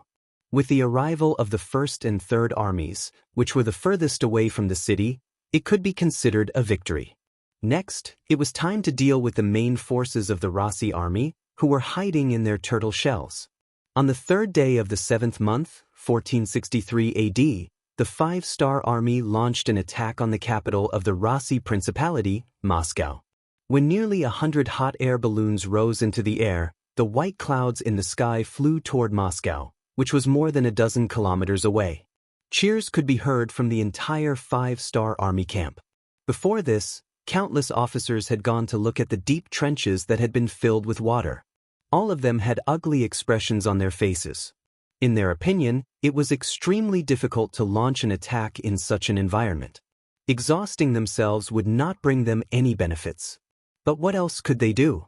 The distance of more than a dozen kilometers was like an abyss, blocking everyone's advance. If they could not even walk over, how could they launch an attack? For a moment, many officers were thinking about surrounding the city. It seemed that the only way to solve the problem was to surround the city and not attack. But if that was the case, how many troops would they need to station nearby? Too few people would not do. What if the people in the city rushed out? But if there were too many people, it would be a waste. Gathering the troops together, not to fight, but to keep an eye on the enemy for 3 to 5 years, how much military supplies would that consume? Even if the Yangtze was rich, he could not afford such a waste. Most importantly, as long as Moscow still existed, it was inevitable that there would be Russians who held on to hope. The psychological effect of this was the most annoying, and it was very likely that it would cause unrest in the surrounding areas. When that happened, how could there be any talk of development? Just as many officers were wondering what to do, the Air Force was deployed. Everyone's eyes lit up when they thought about how the space could travel through the air and continuously attack the Russian army in the city without having to worry about the enemy's counterattack. When that happened, the city would probably become a sea of fire. When that happened, it would not be them who would be thinking about how to get in, but the people who would be thinking about how to get out. There was no need to spend any effort or worry. They could just wait for the scene of victory to appear. Excited shouts could be heard from the camp. Sixth young master, since this is the case, we do not need to leave so many troops here. There are still many troops in the surrounding areas who have not surrendered to us. Can we continue to deal with them? The battle-hungry commander Tian who suggested. Yes. Yang Chendong nodded. This was what he wanted to say as well. With a few orders were given. For example, Tian whose number 1 Cavalry Army, the 2 divisions of the new 2nd Army, as well as the 50,000 soldiers of the Mongolian Army, and they charged to various areas to deal with the various factions that had not submitted to Yang Xie's forces. The other 2 divisions of the new 2nd Army, the 50,000 soldiers of the Mongolian Army, and the 20,000 soldiers of the Russian Army were left behind to keep an eye on the Russian Army and prevent them from escaping. Wu Sheng's 3rd Army was also to be left behind. They needed to expand their ranks and regain their former glory. For this reason, Yang Chendong allowed the 3rd Legion to recruit soldiers from the Russian division and the surrendered Mongolian Army. Everything was based on their needs. After Wu Sheng left with the order, Yang Chendong summoned the commander of the new 2nd Army and officially gave him the order to establish the 2nd Army. According to the order, the 2nd Army would have 4 armies under its command and 1 division under its direct command. It would have 1 more commander than Tiger's Man's 1st Army. In total, there would be around 150,000 soldiers. Yang Chendong also revealed that the 2nd Army would most likely stay here in the future to take over the huge territories of the Golden Horde and the Russian Empire. Don't feel pressured. The steam engines you need have already been produced and tested. They will be given priority for your use. When the time comes, all the resources from the Far East will arrive here within 10 days. If something happens, reinforcements will also arrive within 10 days. Moreover, this time will be constantly increasing. Who knows, this prince might arrive at any time by carriage. When that time comes, you must not slack off. Hearing Yang Chendong's laughter, Shibi was already crying. Of course, these were not tears of sorrow. They were tears of joy and gratitude. He was just a surrendered general.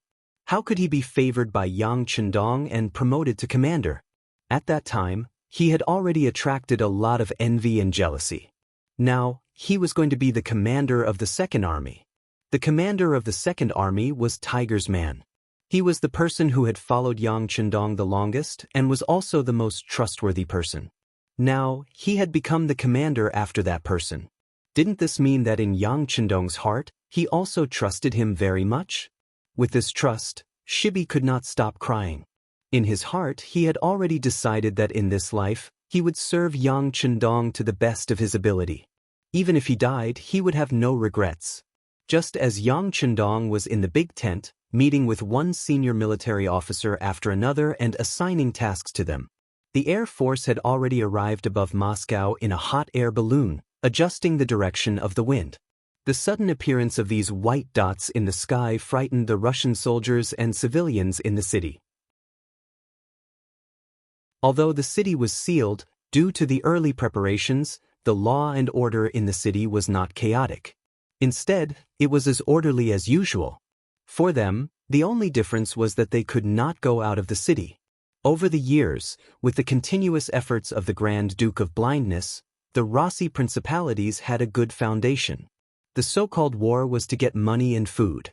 They had long been prepared to fight to the death with the Golden Horde, so they had made all kinds of preparations and prepared all kinds of resources. In addition, a while ago, Ivan led the army to hunt some of the nearby forces who did not submit to the Rossi principalities and robbed a lot of good things. This made the city's treasury even more plentiful. As long as it was not too wasteful, it would not be a problem for the 200,000 soldiers and 500,000 civilians in the city to defend for 5 years. This was the source of the Rossi principalities' confidence. In their view, as long as they did not go out of the city, it would be difficult for the Han army to attack. If the other party really wanted to complete the work of filling the holes, they were not afraid of such a stupid method. They could use the artillery in the city to attack, and they could also take advantage of the night to counterattack. There was no need for the artillery to hit them. As long as they smashed countless holes, it would be considered a victory. It was because they were well prepared that the civilians and soldiers in the city were not afraid and still lived their lives, as they knew that many Han soldiers had gathered outside the city. This was because they firmly believed that Moscow would be a strong fortress, and no one would be a threat to them for a short period of time. But no one would have thought that this confidence would change because of the white dots in the sky. When 100 hot air balloons appeared in the sky above Moscow, all of the Rossi soldiers and civilians were shocked. There were even many people who knelt on the ground and prayed piously. Obviously, they thought that the appearance of the hot air balloons was some kind of god. This was not the first time such a thing had happened. Almost every time the hot air balloons appeared on an unfamiliar battlefield, there would be such a scene. On the hot air balloon, the Air Force commander, Sun Lixing, was clearly used to all of this. He looked down and saw that there were many civilians in the city, and there was no sign of chaos. He could not help but shake his head. All right, let us destroy everything. Just like the 6th young master said, this tortoise shell will not only not protect you, it will also become a tomb that will make you unable to escape. Men, throw the black oil. The so-called black oil referred to petroleum. It was found nearby by the mineral prospectors from Chichen City. Naturally, Yang Chendong had done a lot of work, pointing out the approximate location and finding it was naturally accurate. Since there was black oil nearby, Yang Chendong could even skip the use of explosives and directly spread the black oil over the city. When that time came, once a fire was ignited, it would be impossible to put it out even if they wanted to. Every hot air balloon was filled with wooden barrels filled with black oil. After seeing that Division Commander Sun Lixing had issued the command flag, the wooden barrels began to descend from the sky, smashing straight into the city of Moscow. Hide, hide! Countless wooden barrels fell from the sky and landed in various places. Some of them even smashed into the streets. Some of the civilians who were kneeling on the ground praying did not even have time to dodge and were smashed directly. They were immediately covered in blood and fell to the ground dead. When some people were smashed to death, the others came to their senses and hurriedly hid everywhere. They wanted to prevent themselves from becoming the next person to be smashed to death. In a short while, more than 800 wooden barrels were thrown away. Looking down from the sky, one could see the scene of black oil flowing everywhere. Sun Lixing ordered the hot air balloon to take off and began to leave the sky above the city. When the hot air balloon slowly rose into the sky, Sun Lixing lit up a bag of explosives that he had prepared beforehand and threw it down from the sky. This was the fuse. He could already imagine how fierce the fire would be. It's windy, it's going to rain. Suddenly, Sun Lixing felt that the hot air balloon was shaking unstably. It was especially strong in midair. Immediately give the order to have everyone find a safe place to land quickly. It's going to rain. Sun Lixing sighed that his luck was not good. He could not see the scene of the city burning like a fire, and said with some hatred, as for whether the rain would affect them, this was already one of their training subjects. As for whether the black oil would be extinguished by the rain, it was also tested. The hot air balloon left. The last bag of explosives also fell from the sky. Perhaps because it was thrown a little too early, it did not explode when it landed on the ground. Instead, it stopped for a few breaths of time. Then there was a loud bang, and a huge pit soon appeared where it landed. The things around it also collapsed because of this huge movement.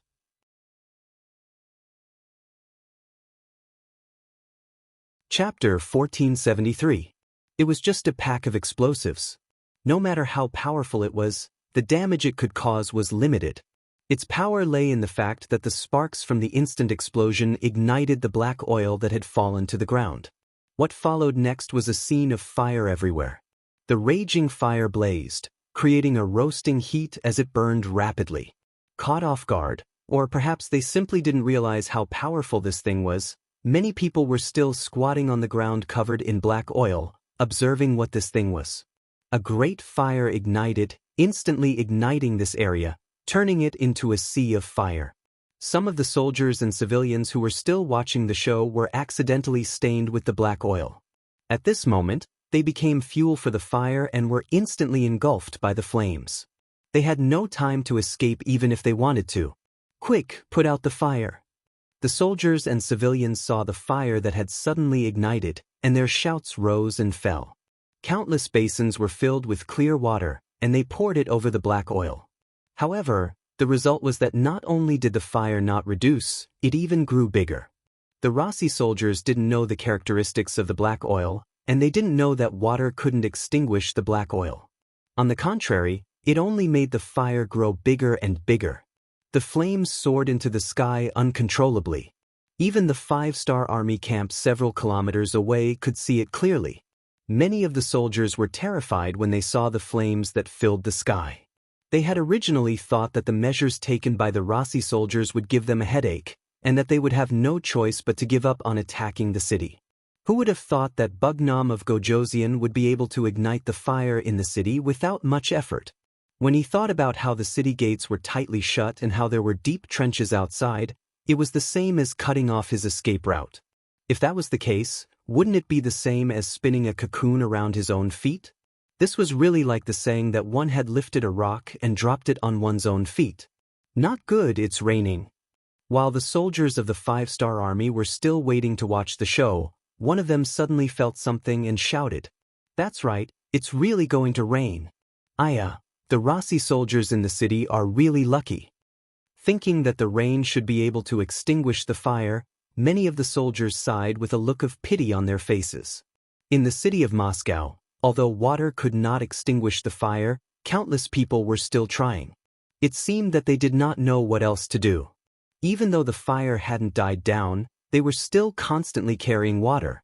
It was only when rain began to fall from the sky that the Russians became excited. One by one, they knelt down on the ground and shouted words of thanks to the gods. Obviously, they thought that the gods saw that they were in danger and decided to help them. However, this expectation quickly turned into disappointment.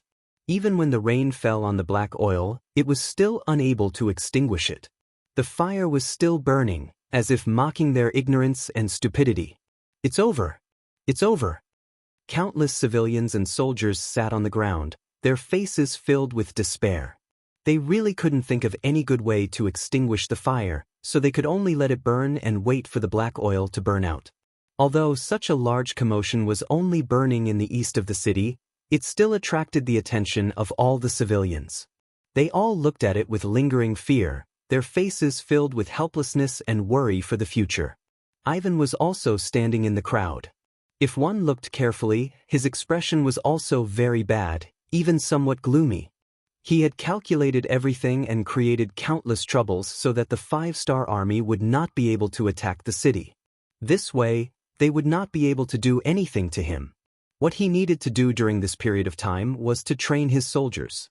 As long as he had a group of elites in his hands, he could take advantage of the fact that the enemy was lazing around to kill a path of blood and even defeat the Han army.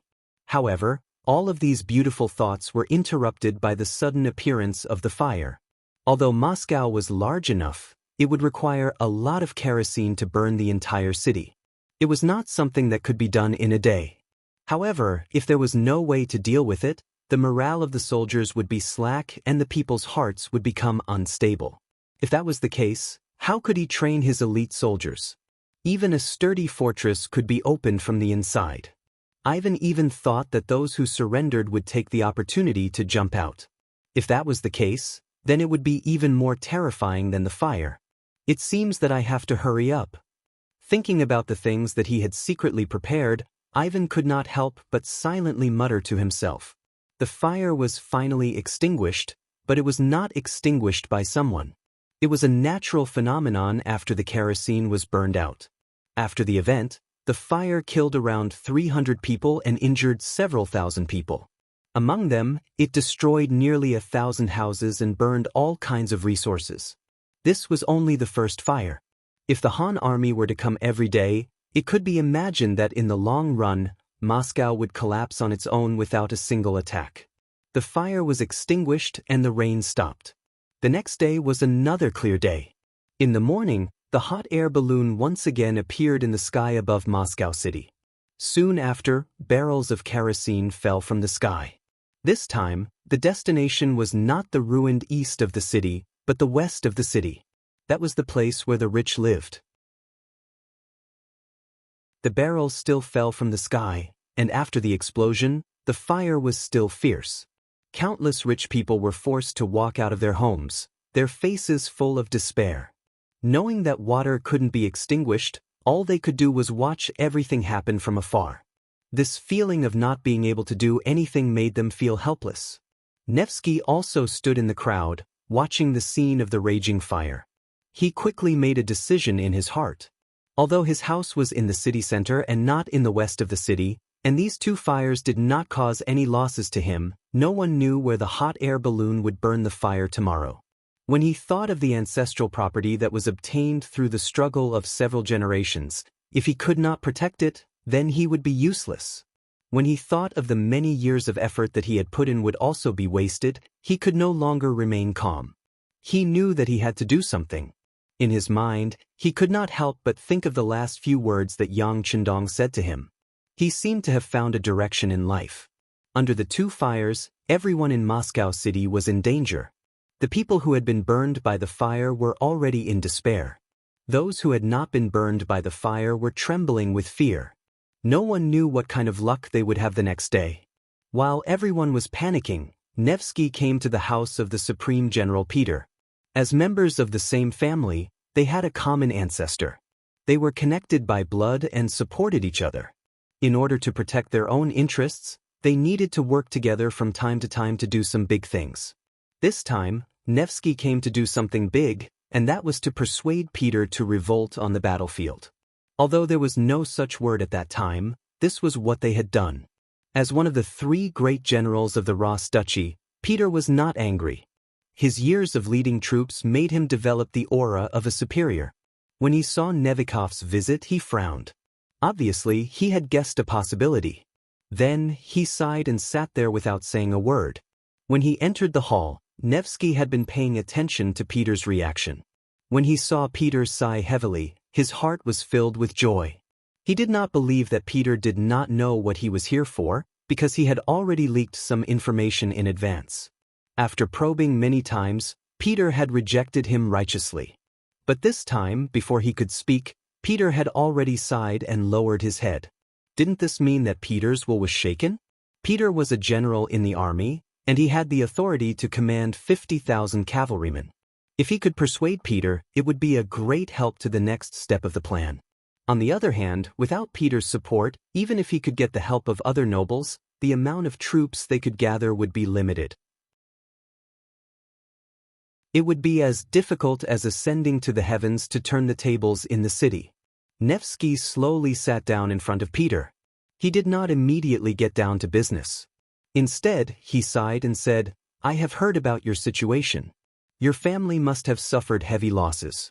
Don't worry, I have already sent 20,000 taels of silver and some food to your family. It should not be a problem for you to survive for a while." Peter's luck wasn't good. His house was located in the center of the Western District. His house was set on fire. Although he had made some preparations and his staff had safely evacuated, it was too late to move the things in the house. Many things were burned. If it was a normal time, it would not be a big deal to lose some things. After all, he was a general in the army and did not lack money. He could just buy some things with money.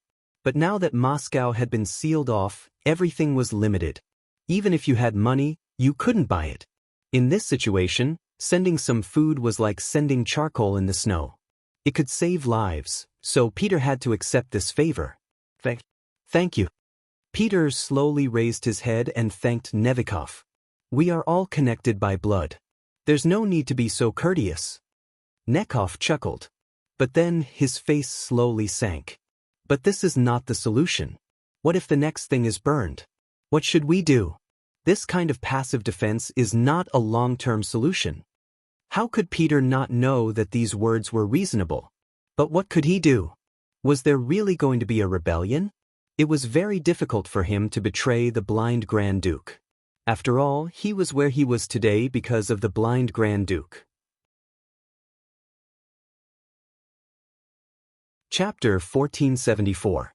Peter did not immediately answer this question, and Nekov was not in a hurry either. Instead, he continued to speak in a calm tone. This time, the Han army came with great ferocity. Even the powerful Golden Horde was destroyed so easily, not to mention our strength is far inferior to theirs.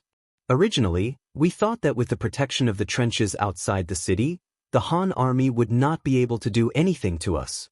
However, the other side used something that can fly in the sky. It is too powerful, completely ignoring our previous preparations. Moreover, they are in the sky while we are on the ground. We can only passively take a beating. If this goes on, the morale of the army will be in chaos. When that time comes, I'm afraid that even if the general doesn't do anything, others will. Moreover, the Han army only wants the lives of the blind Grand Duke's family. We are only accomplices. As long as we perform meritorious deeds, the chances of us surviving are very high.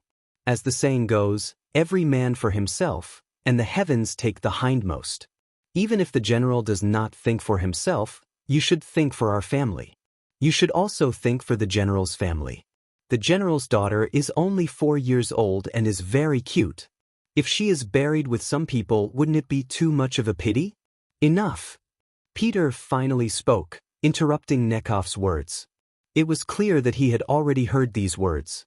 Seeing that there was hope, Nekov ignored the other party's obstruction and continued, "We are not only doing this for ourselves, but also to save more people in the city. Moreover, from the actions of the Han army, it seems like they don't intend to kill us all. Otherwise, they wouldn't just throw a little bit of black oil at us. They can set a bigger fire and even swallow the entire city of Moscow. If that's the case, I'm afraid that no one will be able to escape. Is this the result that the general wants to see?" Peter's brows furrowed even tighter. He naturally knew that Nekov's words were correct. If he chose to betray the blind Grand Duke's family, not only would he be able to save himself, but the people in the city would also benefit. However, he was after all promoted by the other party. He could not do something like betrayal. Peter still didn't say anything. Nevikov's face turned ugly. He knew that if he didn't use some strong medicine, he wouldn't be able to do it. "General, I'm afraid you don't know this yet. Although the Grand Duke of Blindness claims to sacrifice himself for the Rossi people every day, he has already thought of a way out. He has been digging a tunnel out of the city for a long time. Once he succeeds, he will abandon everyone and leave this place.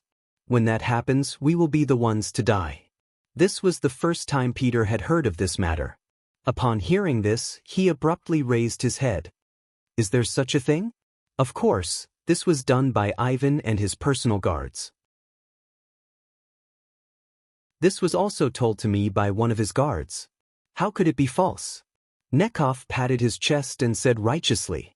This wasn't a casual lie he made up. If he really did that, he was afraid that Peter would quickly find out, which would make things worse. He had indeed spent a large sum of money to bribe one of Ivan's guards and got the information from him. When Nekhov first received this news, he was also shocked. He cursed Peter's slyness in his heart. However, he immediately thought that this was an opportunity to convince Peter to work for him. That was why he came. As expected, Peter remained silent for a long time after he told him the truth. Seeing that Peter was wavering, Nekhov took the opportunity to say, "General, those who do great things must not be soft-hearted. You want to be loyal to the other party, but now the other party wants to abandon you. They didn't even tell you about such an important matter. I'm sure they won't inform you when they leave. Is it worth it for us to work for such a master?" This time, Peter was at a loss for words. Sigh, even if he doesn't treat you as a human, why should you treat him as a human? General, for your family and the 500,000 civilians in the city, you can't hesitate anymore. Nekhov tried his best to persuade Peter.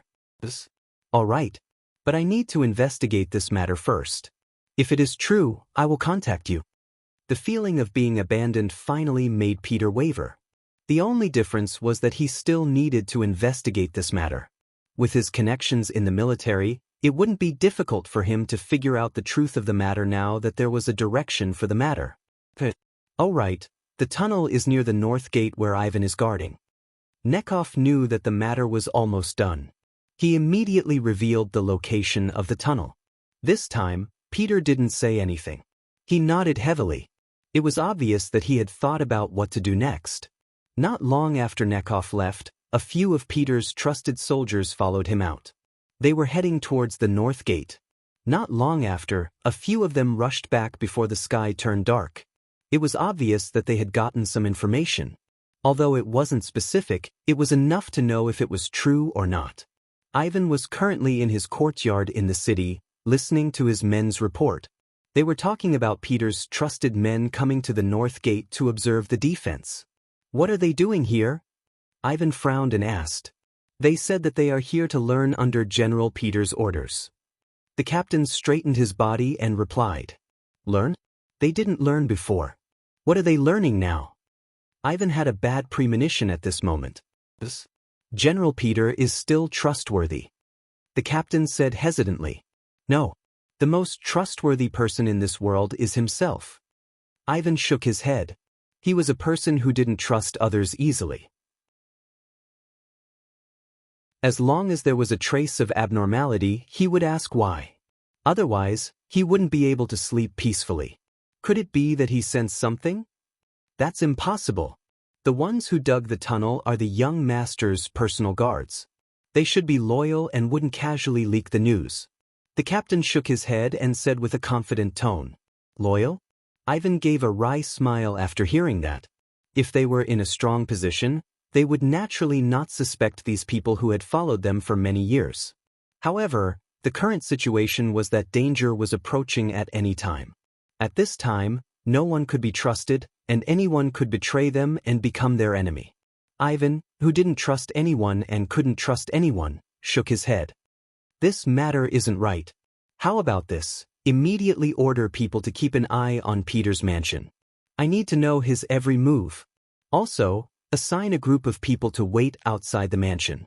Once the matter is exposed, they will take action. In short, we can't leave anything behind, not even the slightest hidden danger. Ivan's words were quite decisive. From the looks of it, a general like Peter could be killed as long as he didn't like it. Seeing this, the captain of the bodyguards gasped and said, Yes, young master, I understand. Okay, go do it. Ivan nodded and arranged. Not long after, a few tall men appeared on the street not far from Peter's residence. They entered a small courtyard to rest. And this scene was quickly reported to General Peter's ears. Ever since he sent people to inquire about the news, he had made sufficient preparations. After all, the crime of spying on a superior was not light. Since he wanted to do this, how could he not be prepared at all? Therefore, long before Ifan took action, He had already sent people to keep an eye on his mansion and the surrounding streets. With his understanding of Ifan, if the other party sensed something, regardless of whether or not he had figured out his intentions, he would first send people to keep an eye on him, just in case.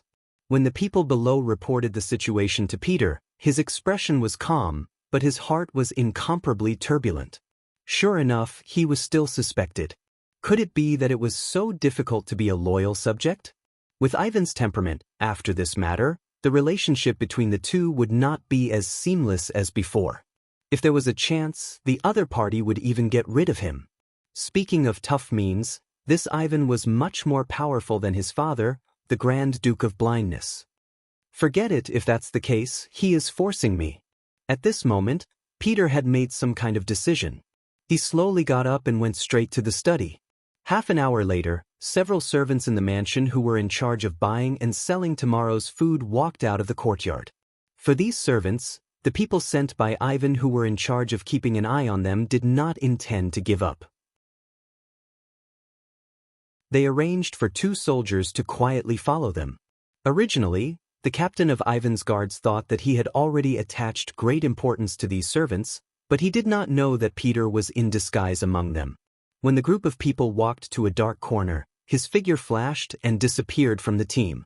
Because they did not dare to follow too close, when the people sent by Ivan caught up, they did not notice that such a person was missing in the team. After Peter got his freedom, he was not careless. He circled the streets a few more times. After confirming that no one was following him, he went to his own camp. There were his confidants that he had cultivated for many years. Under his management for many years, these people only listened to him. In the military camp, although it was already dark at this time, it was still very lively with people coming and going. Many patrolling soldiers were walking around with torches. Although there was 12 miles of trenches as a cover and there was no need to worry that the Han army would suddenly attack the city, there was no harm in being careful. Even if the other party had something like a flying ball, who knew if there would be other secret weapons?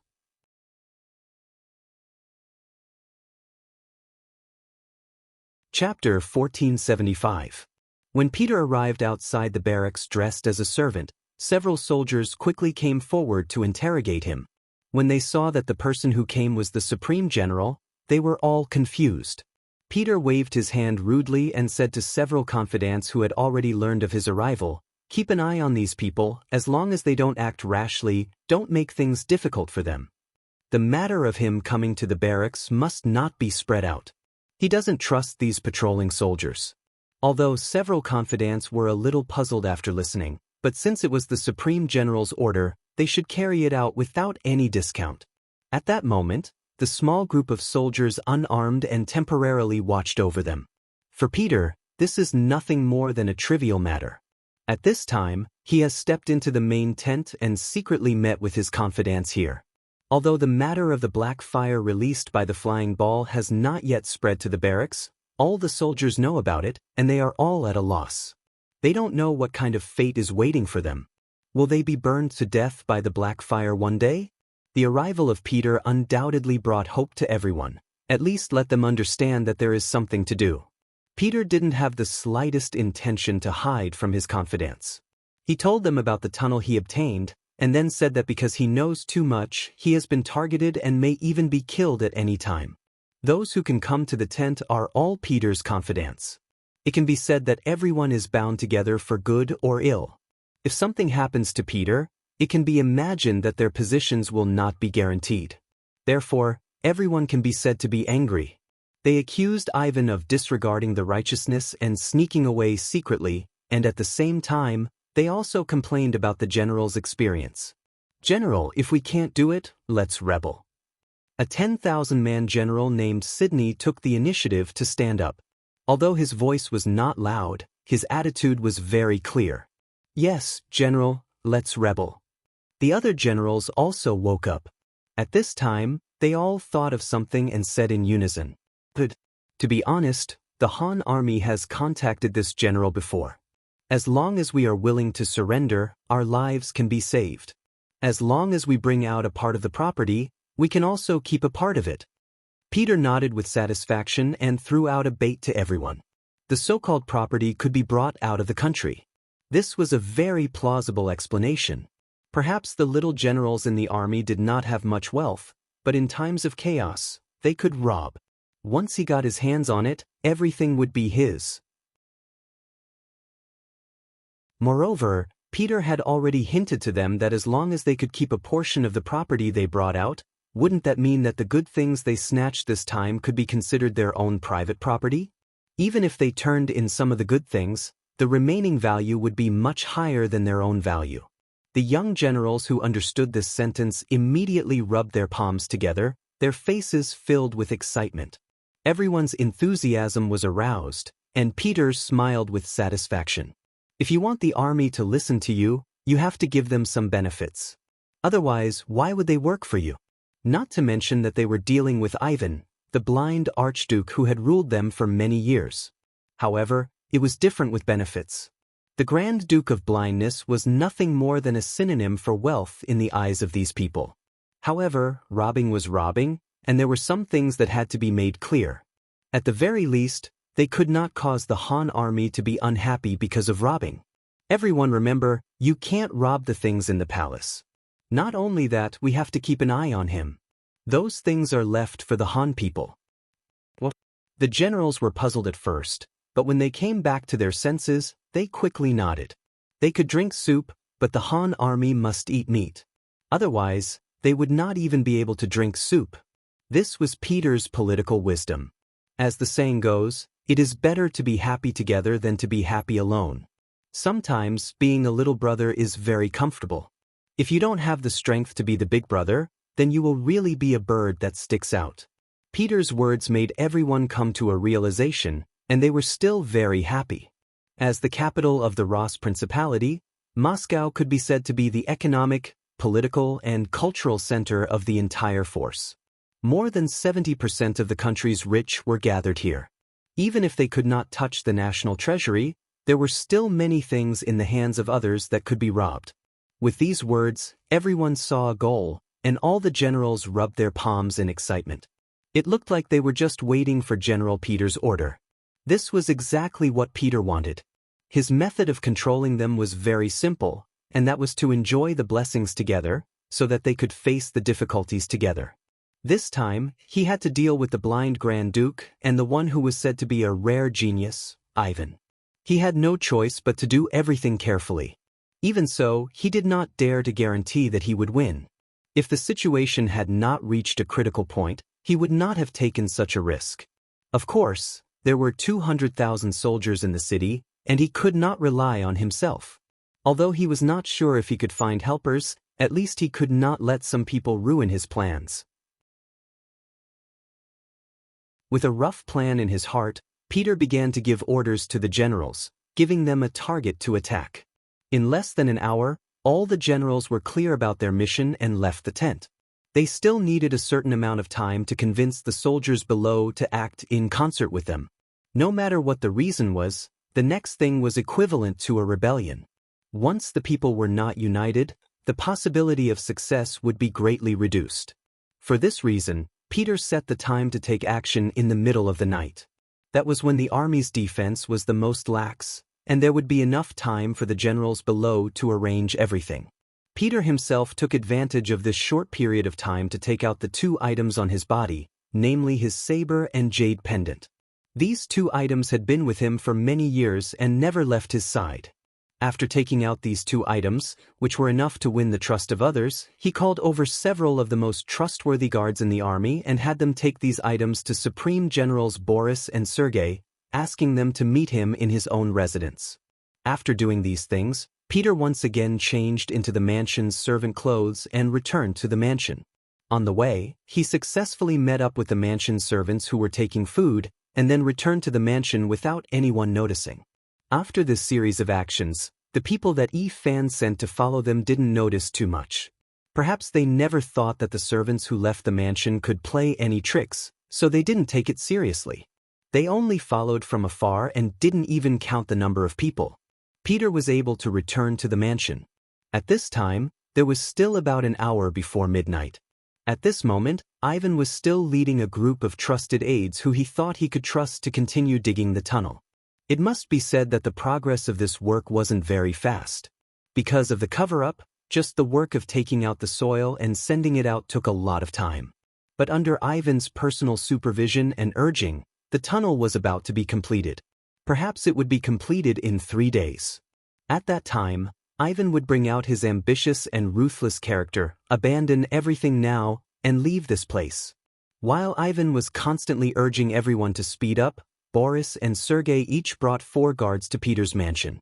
When Peter heard that the 2 generals came as promised, he couldn't help but let out a long sigh of relief. He was really worried that the 2 of them wouldn't come. If that was the case, whether his plan would succeed was really unknown. But now, it was different. Their arrival meant that his plan was closer to success, and he was more confident. Men invite them in. No, this general will personally invite them. Peter stood up and strode out to welcome them. The 3 generals were seated in a triangular formation in an inner hall that wasn't very spacious. Peter personally poured wine for 2 of his comrades. Then, without saying a word, he downed the wine in 1 gulp. Then, he took a bite of the delicacies that were already on the table and sighed in satisfaction. Oh, the wine is good, the dishes are also good. Seeing Peter's actions, neither Boris nor Sergei moved. They just stared at him with a puzzled and somewhat guarded expression. After all, it was a special period, and it was already a taboo for the generals to gather in private. If it weren't for the token, they might not have come even if Peter personally invited them. It was because they saw the token that they thought that something had happened to Peter. That was why they decided to come and take a look. Since Peter was fine, they had to be more careful. If they accidentally fell into a trap, they would be too stupid. The 2 generals didn't drink, and Peter couldn't help but laugh. What? Am I not worthy of your trust? While speaking, Peter intentionally looked at the empty wine glasses of the 2 generals, as if he had just finished the wine in front of them and proved that there was no problem with the wine, so what were they worried about? Sigh. Speaking of which, this time I took the risk to invite the 2 of you here because I have something to tell you. To be honest, this will be the last time I will sit down and drink with the 2 of you. Just treat it as an extra thought. How about we have a drink together? Peter said as he reached for the wine jug, as if he was going to pour more wine. He could see that even though they seemed to have a good relationship, no one actually trusted each other. Since that was the case, he didn't feel any psychological pressure to use the 2 of them. Wait, let me do it. Sergei interrupted Peter's actions and reached for the wine jug with a smile on his face. He first shook it lightly, then casually furrowed his brows. Is this all you have? How can it be enough for the 3 of us?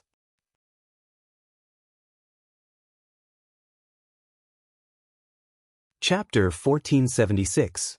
After saying that, Sergei opened the wine jug without Peter's consent and looked inside. After seeing that it was just an extremely ordinary wine jug, he closed the lid again. Sigh, no matter how important the wine is, I'll pour it for you. Of the 3 of them, the oldest was Boris and the youngest was Sergei. What he said made sense, but why did he check the wine jug just now? He still didn't believe it, so he took the opportunity to check it. After seeing that there was no problem, Sergei was relieved. He cast a reassuring look at Boris, who had been sitting there without moving, then he began to fill the 3 wine glasses on the table. Peter saw Sergei's actions with his eyes and heart, but he didn't say anything. However, he didn't say anything as if everything was supposed to be like this. He chuckled and raised his wine glass again. He looked at the 2 of them and said, "Come, for our last reunion, let's drink."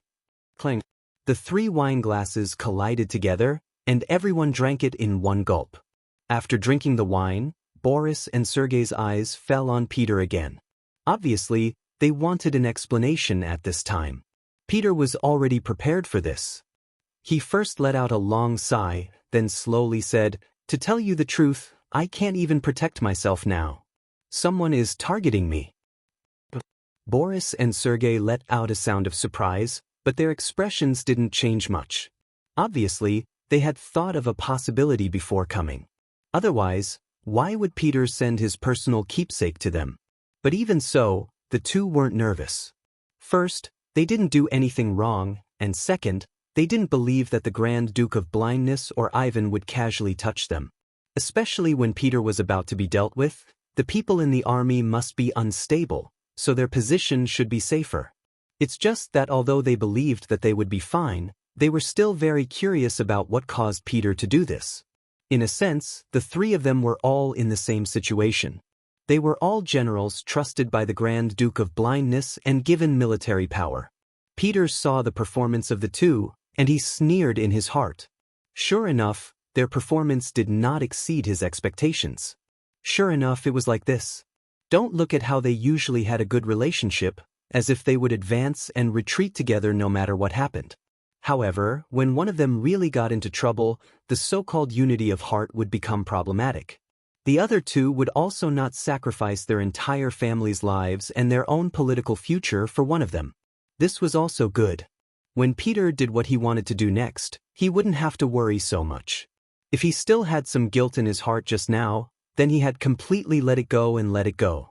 Even though he had already made up his mind and had already done so, Peter still sighed and slowly told them about Ivan secretly digging a tunnel out of the city. Sigh, I wasn't cautious enough and was discovered by young Master Ifan when I was sent out to investigate. Presumably, there should be people sent by young Master Ifan keeping an eye on my residence right now. It might even implicate the two generals. It's fine, it's fine. We are all brothers. How can we be afraid of being implicated? Boris, who was the leader, shook his head, looking like he was not afraid of being implicated. But in his heart, he was cursing Peter.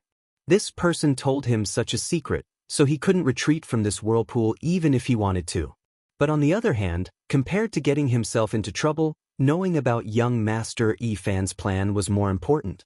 The other party actually wanted to escape, which was somewhat out of Boris's expectations. But on the other hand, the situation in the city was so grim. If it were him, he would also prepare a way out. It was fine if he didn't know about this before, but now that he knew, he had to have a share in this matter. He also wanted to leave with Ivan and the others, and not stay in the city and wait for death. Sergei also had the same idea. Compared to Boris, he was more sincere. His gaze towards Peter was more or less filled with gratitude, thanking the other party for informing him of such important news. This way, he could make some preparations in advance. Come, brother Peter, this younger brother toasts you, thank you. This time, Sergei took the initiative to raise his glass and said very sincerely, "Oh, this older brother also toasts you, cheers." Boris also raised his glass hypocritically. "Okay, let's drink together. Perhaps this is it in this life, but let's be brothers in the next life." Peter also said with slight emotion. A trace of sorrow appeared on his face. This sorrowful expression fell into the eyes of Boris and Sergei. They thought that Peter was revealing his true feelings, and couldn't help but feel a little touched. After all, they had been comrades for so many years, and more or less, they had some feelings for each other. Peter was indeed revealing his true feelings. He thought that after today, these two so-called brothers opposite him would become prisoners, and they would probably never be friends and brothers again. Thinking of the various things of the past, he sighed in his heart. The three of them sat together and drank with their own thoughts. It was also at this time that the news of the two generals rushing to Peter's residence was reported to Ivan's ears. After learning of this, a gloomy expression flashed across Ivan's face. If it was said that he only suspected that Peter knew about the tunnel before, he was now certain. What is he trying to do? Does he think that Boris and Sergei will help him if he tells them about it? How naive! Ivan snorted coldly in his heart.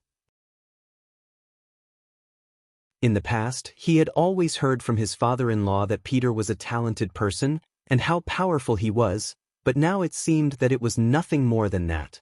"Young master, should we arrest them now?" The guard captain asked in a reminding manner. "Send someone to keep an eye on their every move. I want to see what choice they have." Ivan shook his head and dismissed the idea of making a move now. In his opinion, since Peter had summoned the other two over, it meant that they were still hesitating. At the very least, they had no intention of attacking. Since that was the case, there was no harm in waiting for a while. He was really curious about what Boris and Sergei would choose and what kind of decision they would make. This would also determine whether he would take them with him when he went out of the city next. Ivan wanted to use this matter to judge people's hearts, but what he didn't know was that Peter deliberately created such a smokescreen because he understood him. In this way, he would have enough time to make a move. The guard captain received the order and sent more people to keep an eye on every move in Peter's residence. According to the young master's order, once they sent someone to summon their subordinates, they should immediately take them down. The reason why they made this decision was that they thought that their every move was very secretive, and they didn't know that Peter had already discovered them. Time passed by little, the military camp belonging to Peter was being mobilized, and according to the instructions of General Sidney, who temporarily took over the position of General Peter, the military camp was under martial law and no one was allowed to leave. At the same time, Nevsky also lobbied several dignitaries who held a certain amount of military power in their hands. The first fire needed to be lit by them. Although the blind Grand Duke trusted Boris and the other two generals, according to the management mechanism of the army, he still arranged people outside each military camp to keep an eye on everything. This was the principle of using people with suspicion and using people with suspicion. For example, once Sidney made a move, the news would reach the ears of the blind Grand Duke as soon as his army left the camp. In this way, the other party could make some targeted measures in a very short time. So no matter how one looked at it, the military camp shouldn't make the first move, so this task fell into the hands of Nevsky and the other dignitaries. There was still a quarter of an hour before midnight, and the generals in Peter's military camp had already arranged everything.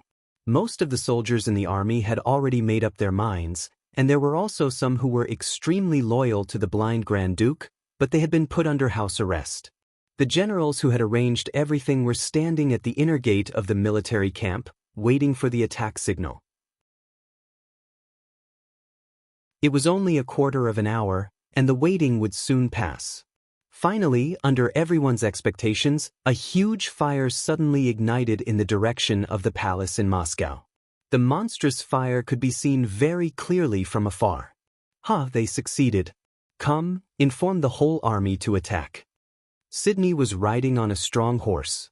After seeing the fire, his eyes lit up with excitement. Then he shouted, and the army that had been waiting for a long time rushed out of the military camp in batches. The fire in the palace attracted the attention of many people in the middle of the night, and it also disrupted the order in the palace. Many palace guards were busy putting out the fire through various methods. The blind Grand Duke was also woken up by the servants. At this time, he was in his bedroom with a gloomy expression.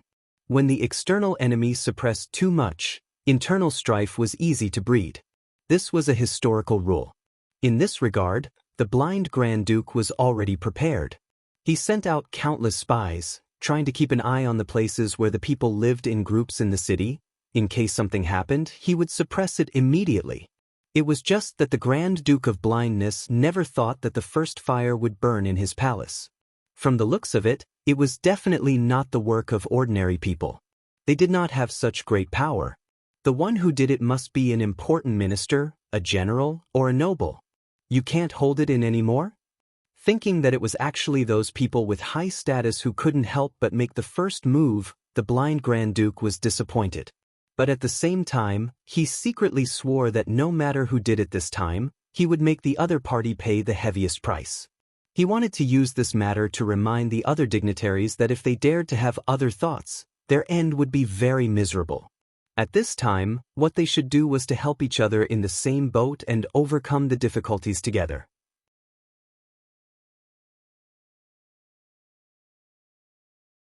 Chapter 1477. Men, quickly summon the three great generals for a meeting, the Grand Duke of Blindness said calmly. The palace guards went to pass on the message. And just as they received the order and left, young Master Ifan also came to the palace and saw the Grand Duke of Blindness sitting there with an ugly expression on his face. "Father-in-law, are you okay?" "I'm fine." An amiable smile appeared on the blind Duke's face. No matter how angry he was, as long as Ivan appeared in front of him, it would seem that all his anger would dissipate. It could be said that he didn't just like his son, he doted on him. Fortunately, Ifan was also capable and didn't let him down, so he wasn't spoiled. But even so, he dared to do some big things in private. For example, he didn't tell his father-in-law about the tunnel. And now, such a thing happened in the city. The fire actually spread to the palace.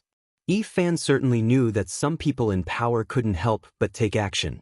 This was the beginning of the real chaos. He also thought that it was necessary to explain the matter to his father-in-law. "Father-in-law, your son has been hiding something from you." What is it?" The Grand Duke of Blindness said nonchalantly. Because he spoiled Ivan, there were many things that he would not report to him before doing. The Grand Duke of Blindness was already used to this. "Father-in-law, I dug a tunnel, a passage leading to the dense forest in the north of the city. Once the tunnel is dug through, we can quickly reach there from the city. As long as the attack is sudden enough, we will definitely be able to catch the Han army off guard and carve out a bloody path." Ifan opened his mouth and confessed everything. The dense forest in the north of the city? A passage? At this moment, the blind Grand Duke finally couldn't stay calm. His face revealed a nervous expression. He had to admit that this was indeed a good way to escape. But the question was, why did Ifan tell him now? Could it be that the passage has been opened?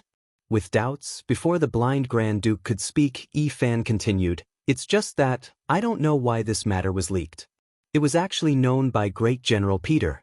He even sent people to investigate tonight, but they were sent away by my men." What? The Grand Duke of Blindness suddenly stood up. At this moment, his nearly blind eyes seemed to burst with infinite anger. "Peter knows. Where is he now?" "Right now, he's having a drink with General Boris and General Sergei at home. My men have been keeping an eye on them." At this moment, Ivan said with a guilty conscience. No matter what, his actions this time were a little overboard. Although her father-in-law might not pursue his own responsibility, it was still necessary for him to apologize. The three of them are together? What's Peter going to do? The blind Duke quickly calmed down. He had a feeling that things were getting out of hand. He even suspected that the fire in the palace had something to do with it. The blind Duke seemed to be thinking about something and didn't speak for a long time. Seeing this, Ivan said anxiously, "Father-in-law, is it because I shouldn't have dug the tunnel?" There's nothing wrong with leaving an extra path. Digging the tunnel was originally one of the escape routes. This isn't wrong. However, such a secretive matter shouldn't be known to outsiders. Furthermore, since you suspect that Peter knows about this matter, why didn't you immediately control him? The Grand Duke of Blindness shook his head and questioned him. He could allow Ivan to make some small moves and even act on his own without informing him, but he couldn't allow him to mess things up. This was especially so at such a crucial time. Facing the black flames released by the Han army's celestial sphere, the nobles and commoners of the city were already in a state of panic. Especially at such a time, everything had to be done with caution. Otherwise, the slightest carelessness could lead to a huge problem that could spiral out of control. It's fine that you escaped through the tunnel, but it was also discovered by others. More importantly, you knew all this and didn't take any remedial measures. That's your fault. Capture Peter, including everyone in his residence, the Grand Duke of Blindness said in an unquestionable tone. Ivan couldn't help but frown when he heard this. Father-in-law, Boris and Sergei are also in General Peter's residence. He indirectly meant to remind the blind Duke that the two generals might know the truth now. Should they also be arrested? The blind Duke's expression showed a trace of pain at this moment, but he quickly nodded and said, arrest them all. After I talk to them, I'll consider whether to release them or not. Capturing 3 generals all at once, and all of them wielding great power at that. Even the Grand Duke of Blindness had to think carefully. Understood. Ivan nodded. At this time, he had to admit that he was far inferior to his father in terms of ruthlessness. It was said that kings and emperors couldn't have their own feelings. Everything had to make way for benefits. It seemed that this was indeed the case. After Ivan received the mission, he was about to bring his men to Peter's mansion. But before he could bid farewell to the Grand Duke of Blindness, He saw a guard captain rushing into the main hall with a panicked expression. Reporting to the Grand Duke, "There's a mutiny in General Peter's barracks. They rushed out of the barracks and ignored our warnings. They are running in the city, and their destination seems to be our palace. This is bad." Ivan's expression changed drastically. The worst situation still happened. The blind Duke's face also became much gloomier at this moment. But he quickly returned to normal. "Don't be afraid, we'll deal with whatever comes our way. Peter alone can't overturn the sky. How about this, Ivan? Immediately mobilize your soldiers to guard the palace. At the same time, find the soldiers who are familiar with Peter's generals and ask them to help persuade them. I believe these people will know what to do." The Grand Duke of Blindness was indeed not panicked, because he knew very well that although Peter was also a general with great power, all of his power had been given by him, and the soldiers under him had also been given by him. Since he could give it now, he could take it back when he needed it one day. Ivan was infected by his father-in-law's calmness. It seemed that even if the sky fell, he wouldn't be afraid. He quickly nodded and went to gather the army. The blind Duke sat high in the hall. He had to wait for this rebellion to subside. Otherwise, he wouldn't be able to rest. In Peter's mansion, Boris and Sergei also heard the commotion outside. At that moment, the two of them had unsightly expressions. Could it be that Peter's military camp had already made a move? If that was the case, the meaning of them staying here would be completely different.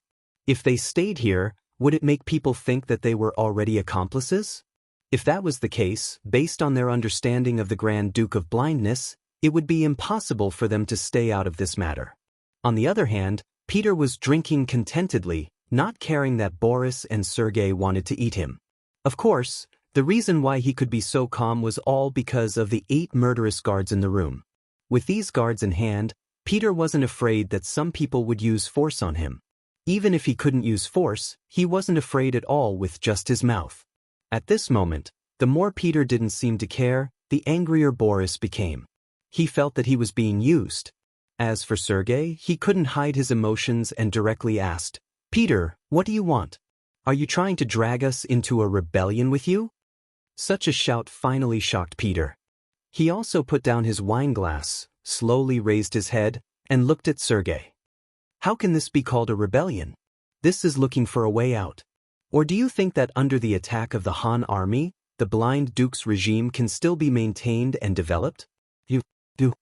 At this moment, Sergei was actually a little speechless by Peter's question.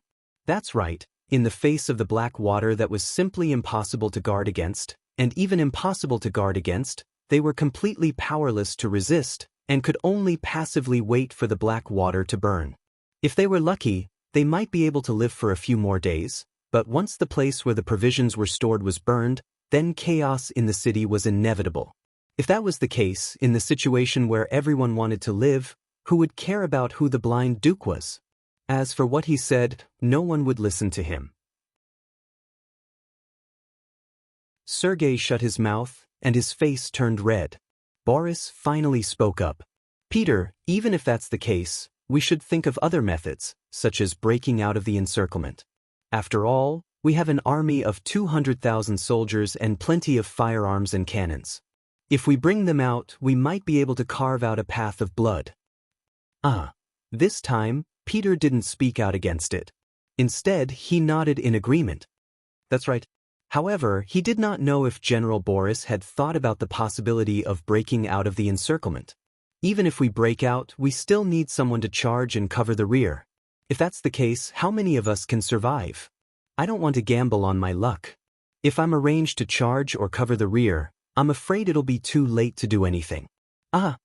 Boris, who originally wanted to say something, didn't say anything. With the blind Duke's trust in him, he was confident that he wouldn't do those dangerous things. However, nothing was absolute. If he was really given such a dangerous mission, would he still be able to say no? If he really did that, the Grand Duke of Blindness would be the first person to not forgive him.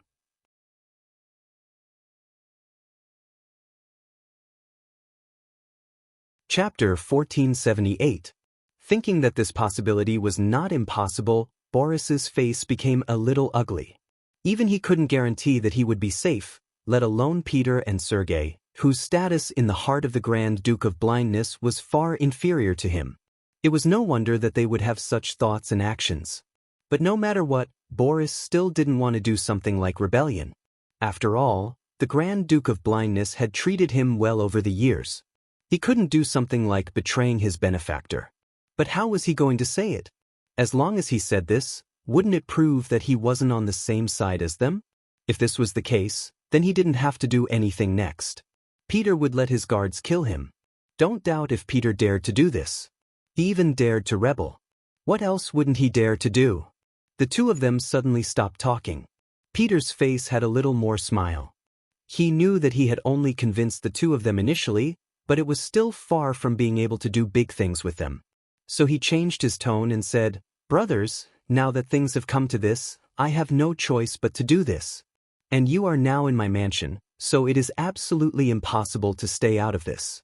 You should think about what kind of decision to make. Time is of the essence, and there is not much time for us to hesitate and consider." Since the flag of rebellion had already been raised, they couldn't stop.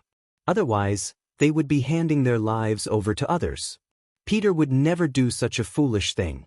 So there were only two paths in front of the two. One was to follow him, and the other was to oppose him and be killed now. Well, 15 minutes. Please make a decision voluntarily. No matter what the decision is, I will accept it. As if he had just said a very ordinary sentence, Peter sat back down after saying this. He picked up the wineglass again and drank slowly. What do you mean by, "I will accept any decision"? I'm afraid that once they object, it will immediately lead to a fatal disaster. This wasn't voluntary at all, it was completely forced. However, the situation was not as good as the others. At this moment, the two of them didn't dare to say anything. They could only look at each other and return to their seats. The hall once again fell into silence. There was only the heavy breathing of the 8 blade-wielding bodyguards. A huge fire suddenly broke out in Moscow, and soon, the sky seemed to be burning red. Yang Chendong, who was outside the city, couldn't help but notice all of this. Yang Chendong was already asleep when he received the report from the Black Cavalry. By the time he put on his clothes, the fiery red area was getting bigger and bigger. Looking at all this, Beta Persei scratched his head. "Young master, don't tell me they're really fighting amongst themselves." Yang Chendong rolled his eyes at Beta Persei. "What do you mean by really fighting amongst themselves?" Looking at the situation, it's clearly fighting amongst themselves. Yang Chendong had already expected this result, but he didn't think it would come so quickly. After all, it was only 2 days of fire. For a huge city like Moscow, it wasn't a good thing at all. Who would have thought that the other party couldn't hold it in anymore? All of this should be the doing of that guy named Nevsky. It seems that the words he said to him that day really worked. If that's the case, then so be it. Anyway, they are all different races, and there is no lack of Rossi nationalists among them. If such people die, then they die. It has nothing to do with me. I just hope that more people can stay in the city. After all, if I want to build this place, I can't do without sufficient manpower. Let's go back and sleep. Yang Chendong turned around after thinking it through. He didn't put the fire in the city in his eyes at all. This matter won't end so quickly. Instead of paying attention to them, it would be more practical to inquire about how many tribes the world's best cavalry army has conquered and how many captives they have captured. In Yang Chendong's eyes, even if there was an internal conflict in Moscow, it wouldn't be resolved in a short time. Now was not the time to make a move. At this moment, in the city, 15 minutes had passed. Peter was looking at Boris and Sergei, waiting for them to make the final decision. "Time's up, generals, please make the final decision," Peter said unhurriedly. Peter spoke unhurriedly, but the 8 guards beside him were already sharpening their swords, as if they would immediately turn on each other if they made the wrong choice. The 2 generals didn't look too good at Peter's pressing. In such a situation, no matter what decision they made, they would feel threatened. However, this was the truth, and they couldn't resist. The more careless Peter was, the more they could feel the murderous intent behind him. "Forget it, since we are going to die anyway, we might as well fight it out." but I don't know if the Han army will accept our surrender. Finally, General Sergei couldn't remain calm and made a choice. Hearing this answer, Peter was very happy.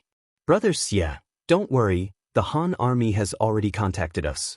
They said that as long as we can bring the heads of the blind Duke and Ivan to them, not only will our safety be guaranteed, we will also be able to keep a part of our property. You actually contacted the Han army in advance? This can't be fake, right? At this moment, even Boris was a little moved. He couldn't believe that Peter was so well prepared. However, he didn't seem to have any opportunity to contact the Han army. Don't tell me he's lying. Peter naturally heard the suspicion in Boris's voice.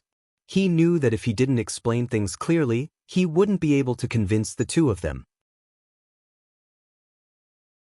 After thinking for a while, he told them about how Nevikov went to the Han army camp as a peace negotiator and discussed the terms of surrender with the other side.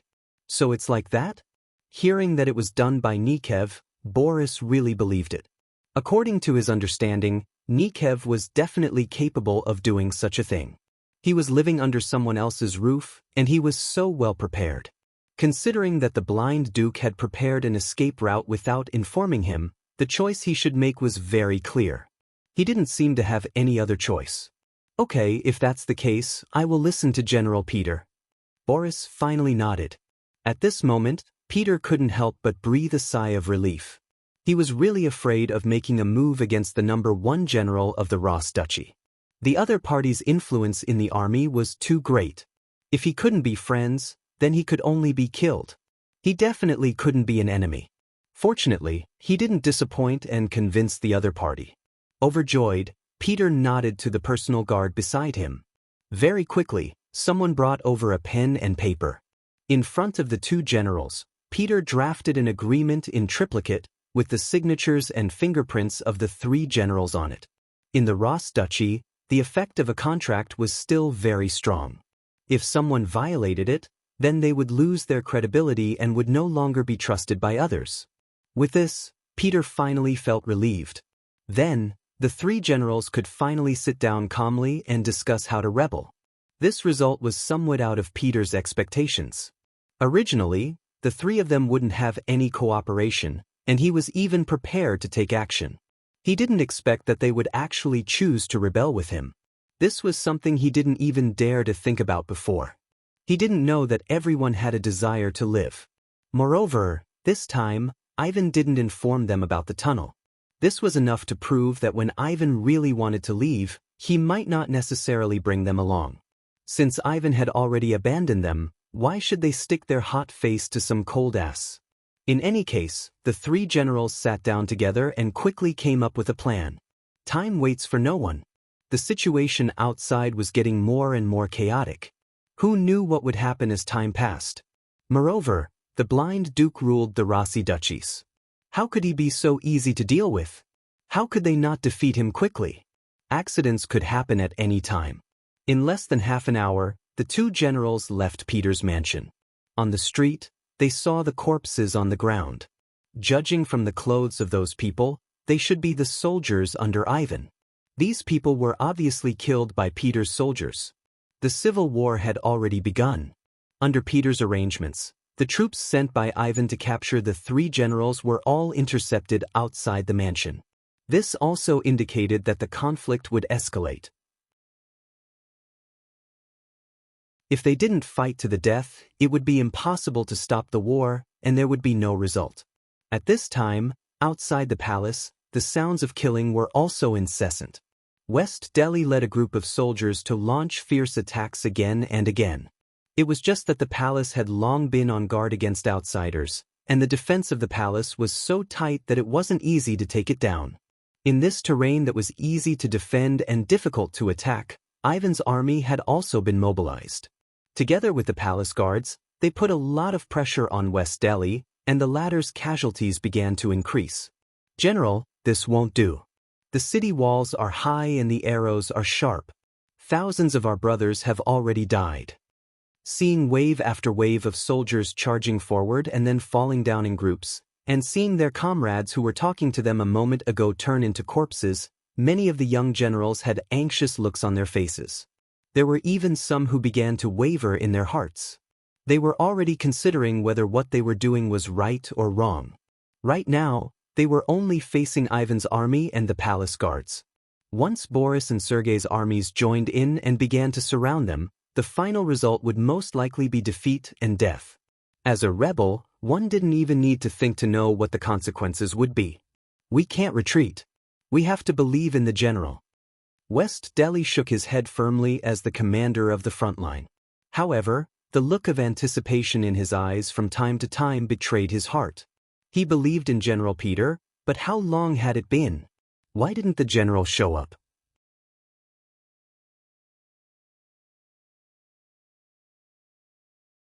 Chapter 1479. The attack on the palace was blocked, and the losses were not small. Ivan, who was in charge of guarding the palace, relaxed a lot. Men, go and tell them that we are only the leaders. As long as they are willing to lay down their weapons, they can be spared. Young master, they are rebels. Hearing that Ivan wanted to spare the rebellious soldiers, the young general beside him was puzzled. Just carry out the order. Ivan shook his head. He did not care about the young generals. This was just a matter of convenience. What he wanted now was only victory. Once he dealt with Peter, the city would be quiet again. He would continue to dig the tunnel and leave. At that time, he would leave these people in the city and wait for the Han army to deal with them. What did it have to do with him whether they lived or died? Ivan had given a death order, and his subordinates had no choice but to carry it out. Such shouts quickly spread out from the palace. As soon as the shouts of "execute the leader and disregard the accomplices" rang out, the already low morale of the young generals and soldiers who already had their own ideas slowed down even more, making it clear that they were only doing their job without putting in any effort.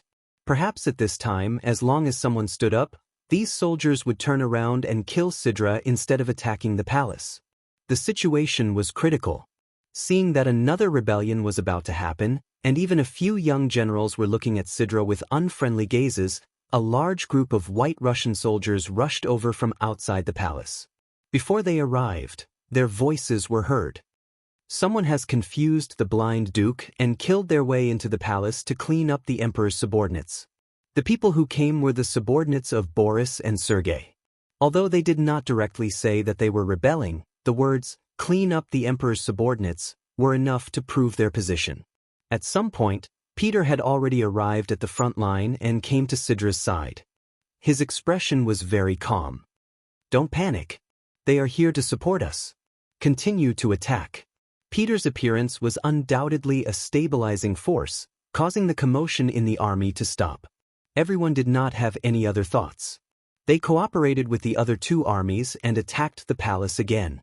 This time, it was not just two armies that came. At the same time, there were also some cannons that were hurriedly transported over. Facing the high walls of the palace, their plan was to use the cannons to create an opening and then win with superior numbers. The appearance of the cannons boosted the morale of the soldiers. They wouldn't have to risk their lives anymore. As long as the walls of the palace were breached, they would have many more opportunities. At that time, it would be the time for them to utilize the advantages of infantry and close combat. With the reinforcements, the morale of the rebel army soared. On the other hand, the situation of the White Russian army in the palace became dangerous. When the blind Grand Duke learned that Boris and Sergei had betrayed him, he finally lost his temper. He smashed an expensive porcelain on the table in front of him and threw it to the ground. Ivan, who was standing below, was also full of regret. At the end of the day, this matter was still caused by him. If he hadn't secretly dug the tunnel and was caught, this wouldn't have happened. "Father-in-law, I want to leave the palace and have a chat with the two generals," Ivan said as if he had made a decision. He only mentioned the two generals. Obviously, he had pushed Peter away, which proved that he did not intend to forgive this person. No. How could the blind Grand Duke not know what Ivan meant? But did he really think that Boris and Sergei were so easy to talk to? At this point, taking the initiative to talk to them was tantamount to sending a sheep into a tiger's mouth. He was afraid that he wouldn't be able to come back easily. The blind Grand Duke was old. He would rather take the risk himself than let his son do this. Ivan, the future of the Russian Empire will be in your hands. No matter what, nothing can happen to you. You carry our hope for the future. How about this? Immediately arrange for people to break out. As long as you break out of the palace, find a place to hide in the city. Remember, you must not be found. Then I can die in peace. Father-in-law. At this moment, the tears in Ivan's eyes finally flowed down uncontrollably. Okay, go and prepare. Take advantage of the darkness to break out. The blind Grand Duke waved his hand with a trace of pity on his face. After leaving this time, he really didn't know when they would meet again. Father-in-law. After Ivan shouted again, he knelt down in front of the blind Grand Duke. This kneeling was also out of reluctance, but more of gratitude. Go. Remember, don't be so willful in the future.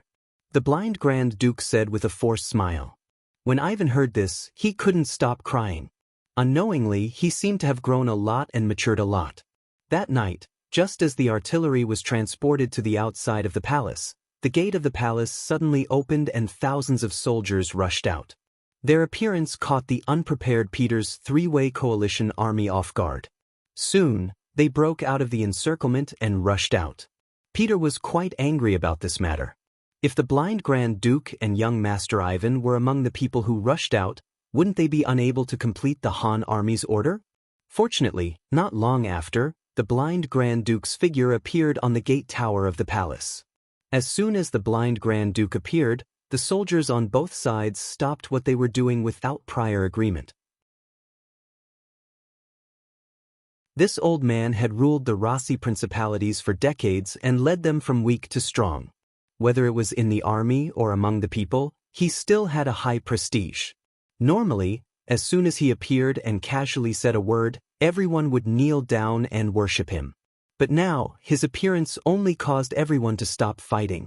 A hero past his prime, this saying was the most appropriate thing to say about the blind Grand Duke. Standing on the wall of the palace, the blind Grand Duke shouted in a loud voice, "We are all Rossi people. Let's not fight anymore. Let's do things that hurt our loved ones and please our enemies. Don't you want this king's life? Come, I won't resist. You can do whatever you want, but you can't hurt the guards of the palace. After all, they were once your brothers. As long as you swear to do this, I will allow you to tie me up as you wish." Grand Duke. For a moment, because of these words, countless guards knelt down. They were all moved by the blind Grand Duke's loyalty. At this time, they wanted to use all their strength to fight to the death with the rebel army outside. It had to be said that the blind Grand Duke's method of bewitching people was superb. At this time, his words had completely restored the army's morale that had fallen. However, his mind was not on the civil war at all. He was indeed prepared to be tied up. This was also because he saw that resisting would not change the situation. Since that was the case, it was better to just surrender. At the same time, it could be considered as leaving a difficult problem for the Han army. As for what kind of problem it was, perhaps others could not see it, but Bugnam of Gojosian of the Han army could definitely see it. Otherwise, he would not have been able to defeat the Golden Horde, nor would he have been able to destroy the Rossi Principality. Grand Duke, are you really willing to be tied up? Hidden in the army, Nevsky was more excited than anyone at this time. He knew that if this was the result, the chaos in the city would soon end and the victory would be decided. But if he did not surrender with the support that the blind Grand Duke had gathered over the years, who knew how long it would take to win and what kind of price he would have to pay? Seeing that it was Nevsky's voice, how could the blind Grand Duke not guess that this person was one of the instigators? However, he did not have any hatred at this time. Such a small character would not be in his eyes. He still had a very calm expression as he replied, "That's right. As long as the three generals can swear not to touch the thousands of guards in my palace, this Grand Duke will let you do whatever you want. What can you do?" In the palace, the 5,000 soldiers that Ivan had brought were basically all dead. As for the remaining 45,000 soldiers, they were blocked outside the palace by the three generals. Now, there were only 5,000 palace guards left in the palace. It was because of the limited power around him that the blind Grand Duke made this decision after weighing the pros and cons. It was naturally a good thing to be able to subdue the enemy without fighting. If they didn't fight, they couldn't guarantee that they would win. After all, anything could happen as time passed. After Peter and the other two generals looked at each other, they nodded and made a solemn oath in front of the entire army. The general idea was that as long as the blind Grand Duke surrendered and the guards did not resist, they could spare the lives of these people. Of course, the oath made in front of so many people was valid. If anyone violated it, they would be hated by both humans and gods. The blind Grand Duke was very satisfied with this result.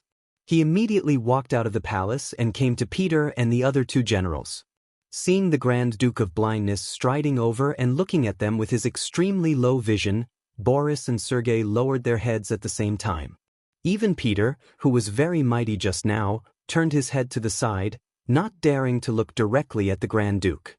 In the end, Nevsky took the initiative to stand up and ordered the guards around him to subdue the blind Grand Duke. With the fall of the palace, the overall situation was set. After finishing the important matter, Nevsky sent people out of the city overnight. At dawn, they reported the news to the Han army camp outside the city and to Yang Chendong, who had just woken up. "There's a result so soon?" Yang Chendong asked in surprise. In his eyes, whether it was the blind Grand Duke or the future Ivan the Great, they were all famous figures in the history of the Ross Kingdom. How could such people be so easy to deal with? Even if someone said that this civil war would last for 10 days, half a month, or even longer, he would believe it.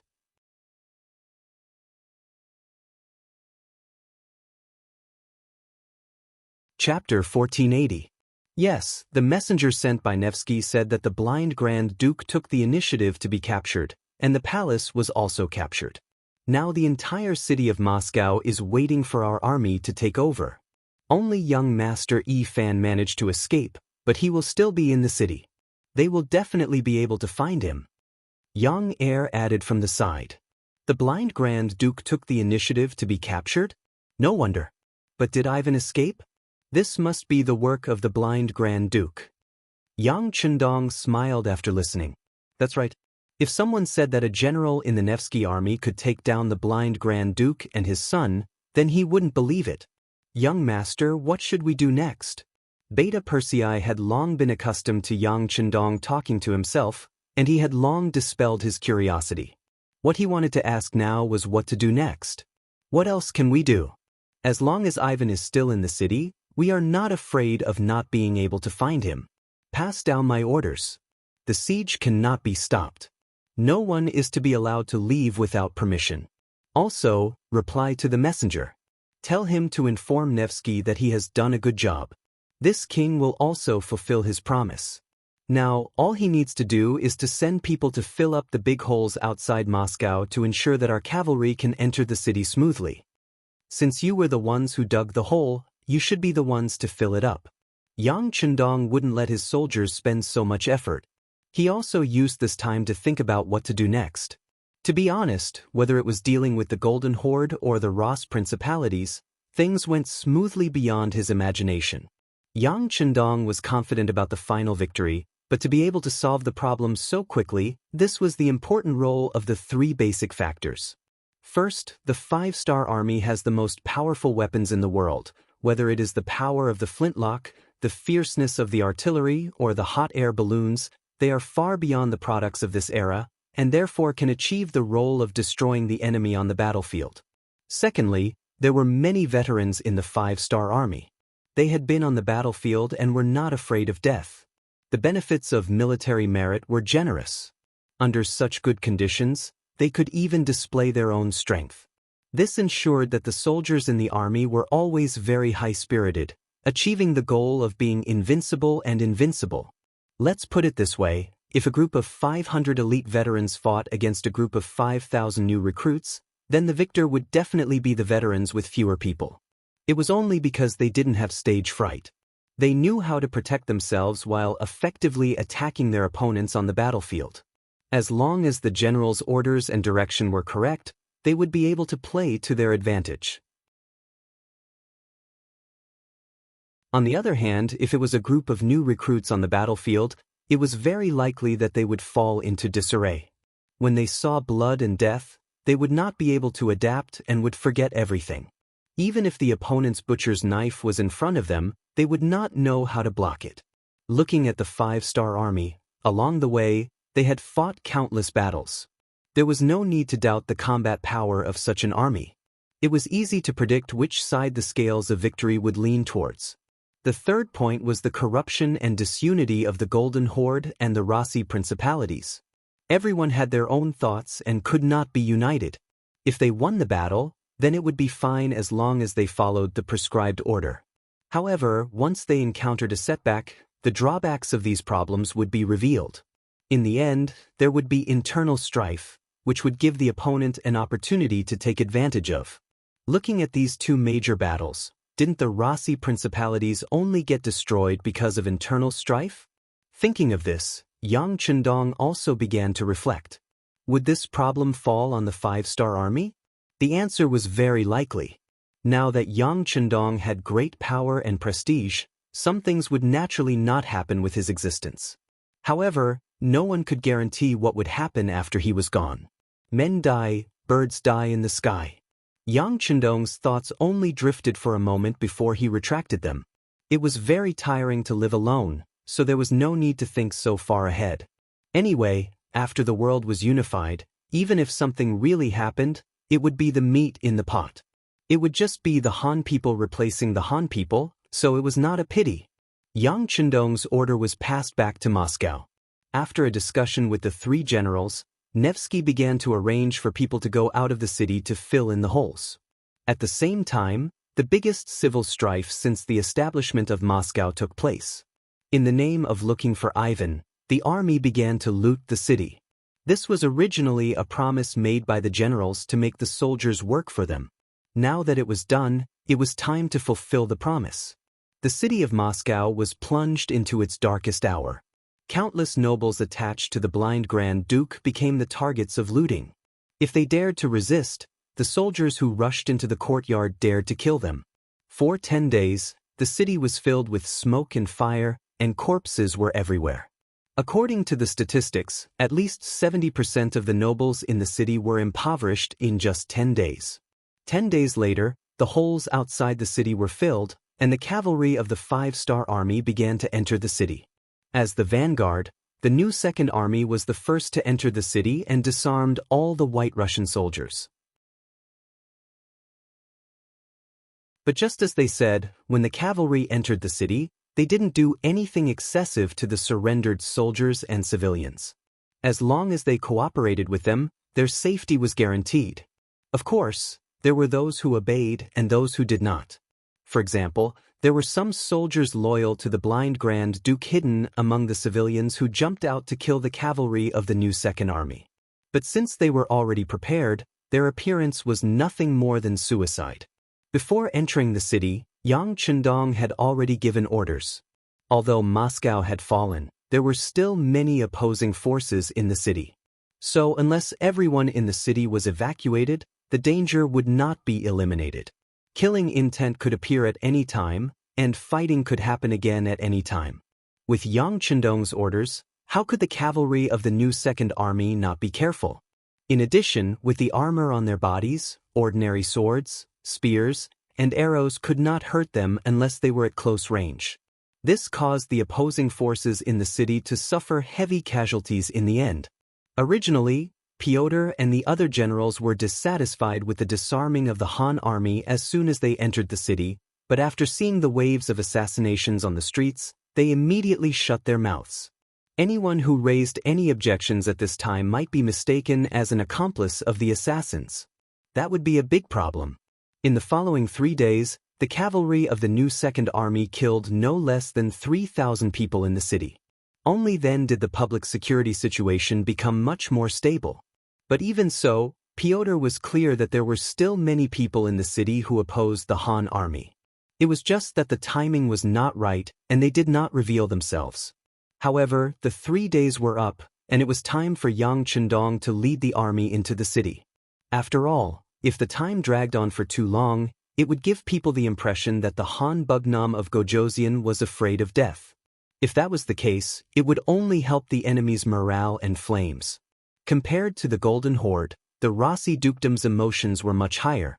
Under the indoctrination of the Grand Duke of Blindness, many White Russians had established themselves with the slogan that the world was vast, and White Russians were the most respected.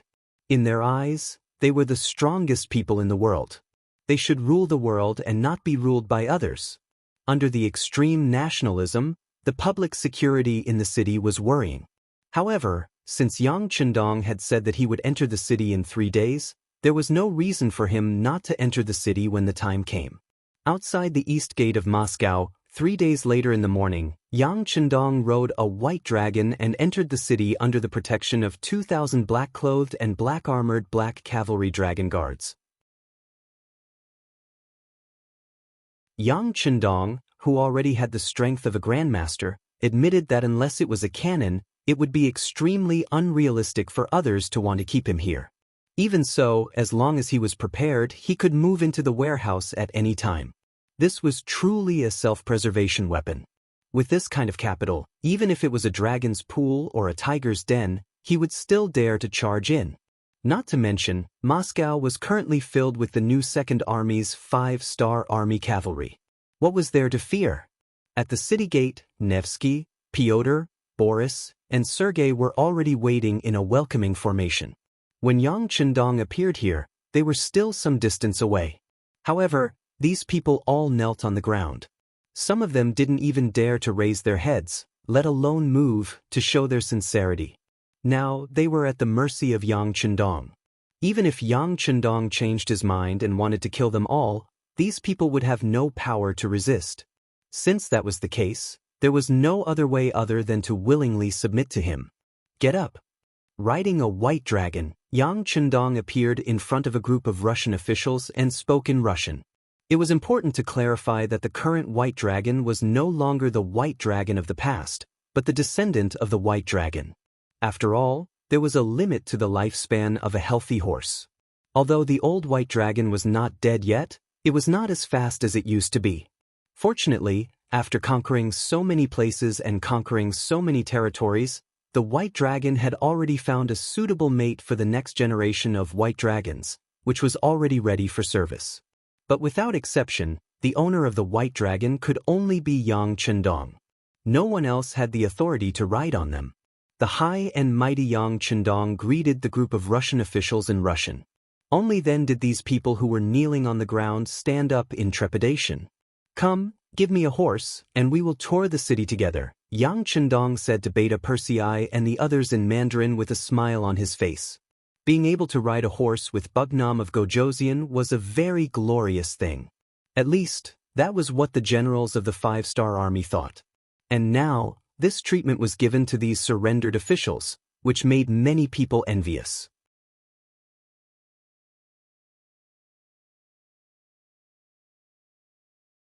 Chapter 1481. Naturally, Yang Chendong's actions were to appease the people and tell them that he would not kill the surrendered generals. Secondly, it was to make these people the target of public criticism and make it impossible for them to betray him. After all, in the eyes of some opponents, the closer these nobles and ministers were to the Han people, the more unforgivable their crimes were. Perhaps some people in the crowd understood this, and their faces became ugly. However, for those who were determined to surrender like Nevsky, they did not think so much. Hearing the treatment given by Yang Chendong, they all got on the horse happily, their faces full of excitement. With someone taking the lead, even if the others were unwilling, they could only choose to get on their horses. After all, compared to angering those staunch nationalists, Bugnam of Gojoseon in front of them was not to be trifled with. He could kill them at any time. Everyone got on their horses, and Yang Chendong began patrolling the city with these people. Xia Bei, who had already been instructed, had already planned the route. On the wide road in the city, there were fully armed new Second Army cavalry soldiers on both sides of the road. They were responsible for the security of the periphery. The 2,000 black cavalry soldiers were protecting Yang Chendong and were responsible for the safety of close quarters. Under such a formation, unless it was an attack from cannons, even a group of soldiers with guns could not threaten Yang Chendong's safety. Even so, along the way, they still encountered a total of 13 attempts to assassinate them, big and small. Some of them were killed by the new Second Army Cavalry as soon as they appeared. Some of them relied on their numbers to break through the periphery, but the Black Cavalry soldiers drew their swords and mercilessly attacked, killing the White Russian soldiers on the streets.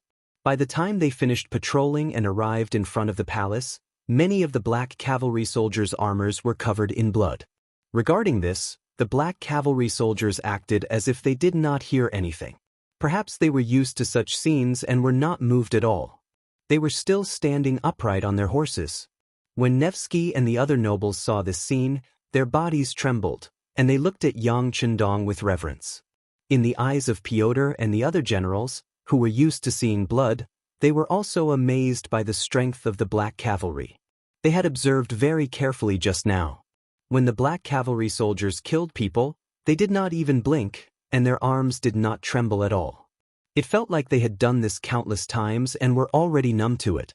Facing such an army, even without flying balls or black oil, the generals could not help but ask themselves if they could stop them.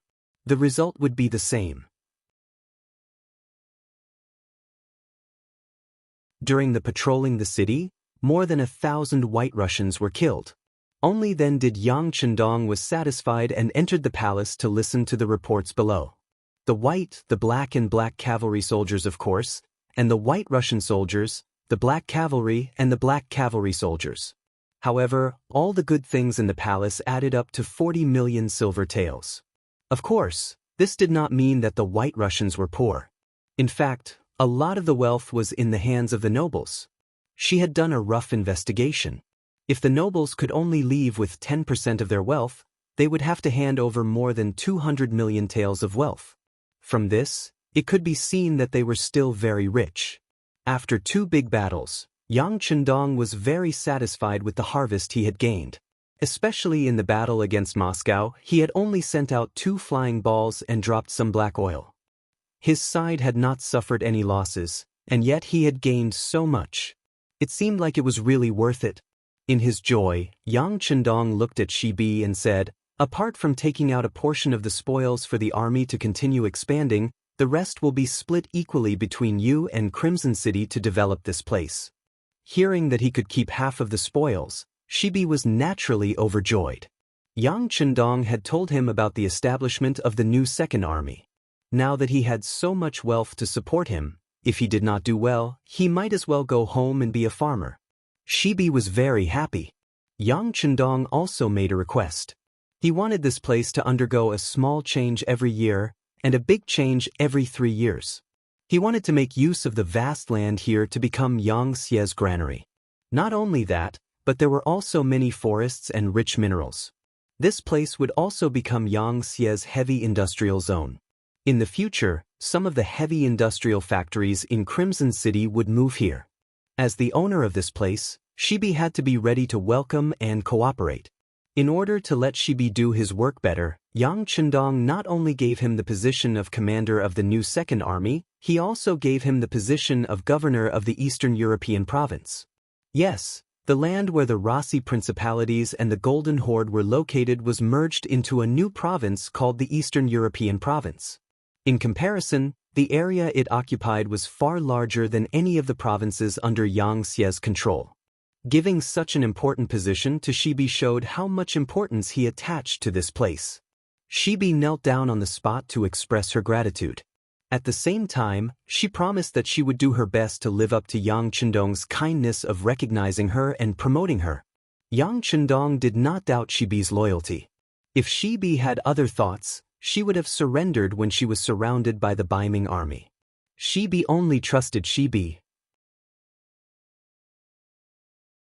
If Shibi gave her too much power, there would be accidents. Yang Chendong proposed that officials from Crimson City and other provinces would be sent to cooperate with Shibi. Not only that, but the position of governor of the Eastern European province would also have to be given to Shibi. A person could be a political and military leader during special times, but it would not last long. In this regard, Shibi naturally agreed. If Shibi was allowed to continue working, why would he worry? It was not a good thing for a person to have too much power. Shibi did not want to live in fear every day. After Shibi's other matters were settled, Yang Chendong held a meeting with Nakovsky and the others. Yang Chendong took out all the regions except Crimson City for everyone to choose. According to Yang Chendong, these people could not stay in the Eastern European province. Otherwise, he would not be at ease. These people would also live very carefully.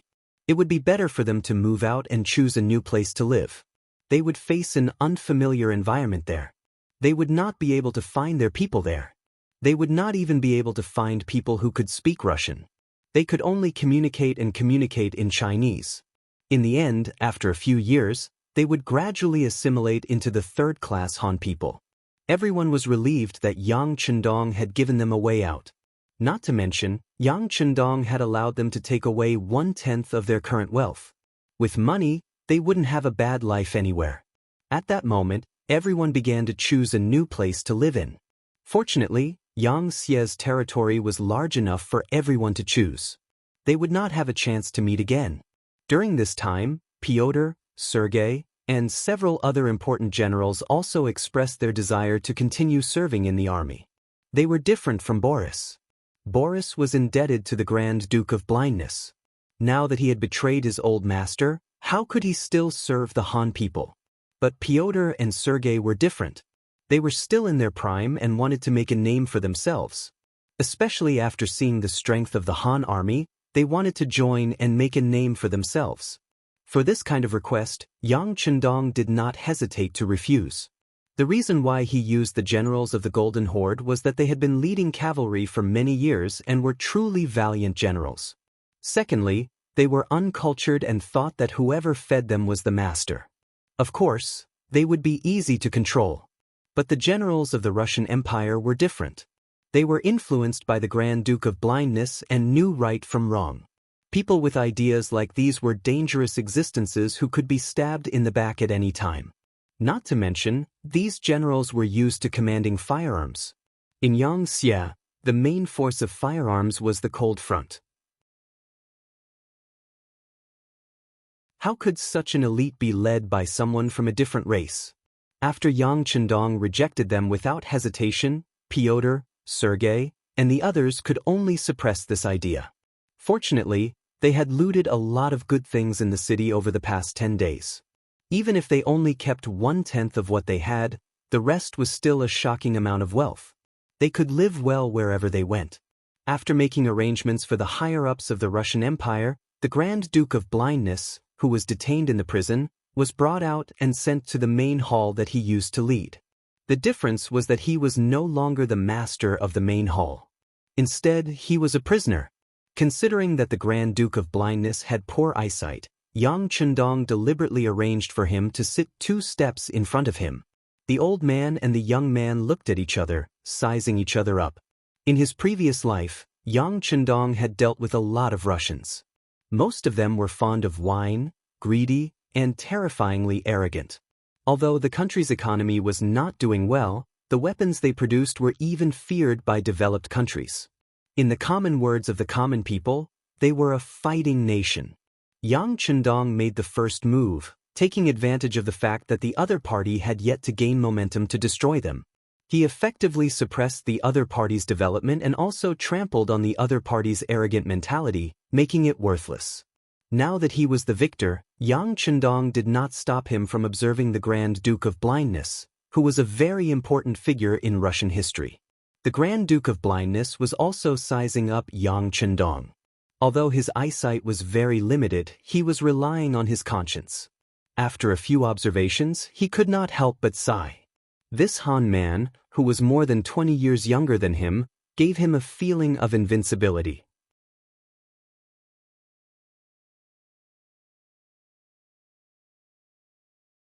Chapter 1482. Such a person would not make people feel threatened by his every move and would even make people want to get close to him. However, when one developed a hostile heart, one would realize that the other party had no flaws. His many years of experience told him that such an opponent was the most terrifying. "Young man, you have won, but I don't know how to deal with the Rossi people. Oh, and what about the 5,000 palace guards who are absolutely loyal to me? Yang Chendong, who could not find the other party's flaws and whose breathing was very stable, made the Grand Duke of Blindness unable to find a way to break through. Thus, he simply took the initiative to attack. He also wanted to see how this Han Chinese man would deal with the affairs of the Rasi principalities.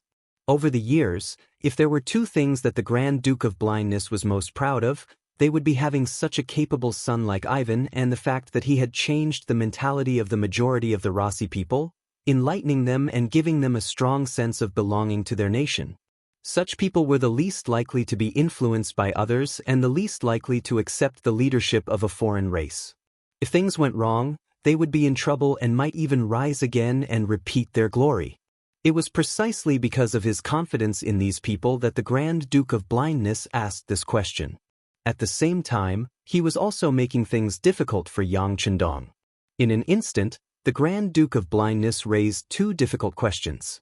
When Yang Chendong heard this, he was not the slightest bit displeased. On the contrary, he chuckled. What's wrong? Are these two things very difficult for you? Aren't they difficult? The Grand Duke of Blindness was somewhat disturbed by Yang Chendong's smile, but he really could not think of any way to solve the problem, so he still firmly believed that the other party was just being stubborn. He was probably having a headache now. Was it difficult? In Yang Chendong's eyes, it was really not a big deal. It was still the same sentence. The land of Eastern Europe would not be the first territory that Yang Xie conquered, nor would it be the last. This territory should be managed in the same way as the territory they conquered before. Therefore, Yang Chendong simply smiled at the blind duke's question as if two old friends were chatting. With a pleasant countenance, he casually recounted how he conquered other places, moved the people away from their original places, and finally achieved great harmony. Even though Yang Chendong only gave a rough explanation, it still took him half an hour. After finishing his explanation, Yang Chendong quickly took a big gulp of tea to moisten his throat. Then, he looked at the Grand Duke of Blindness with a smug look like a child who wanted to be praised by an adult for doing the right thing.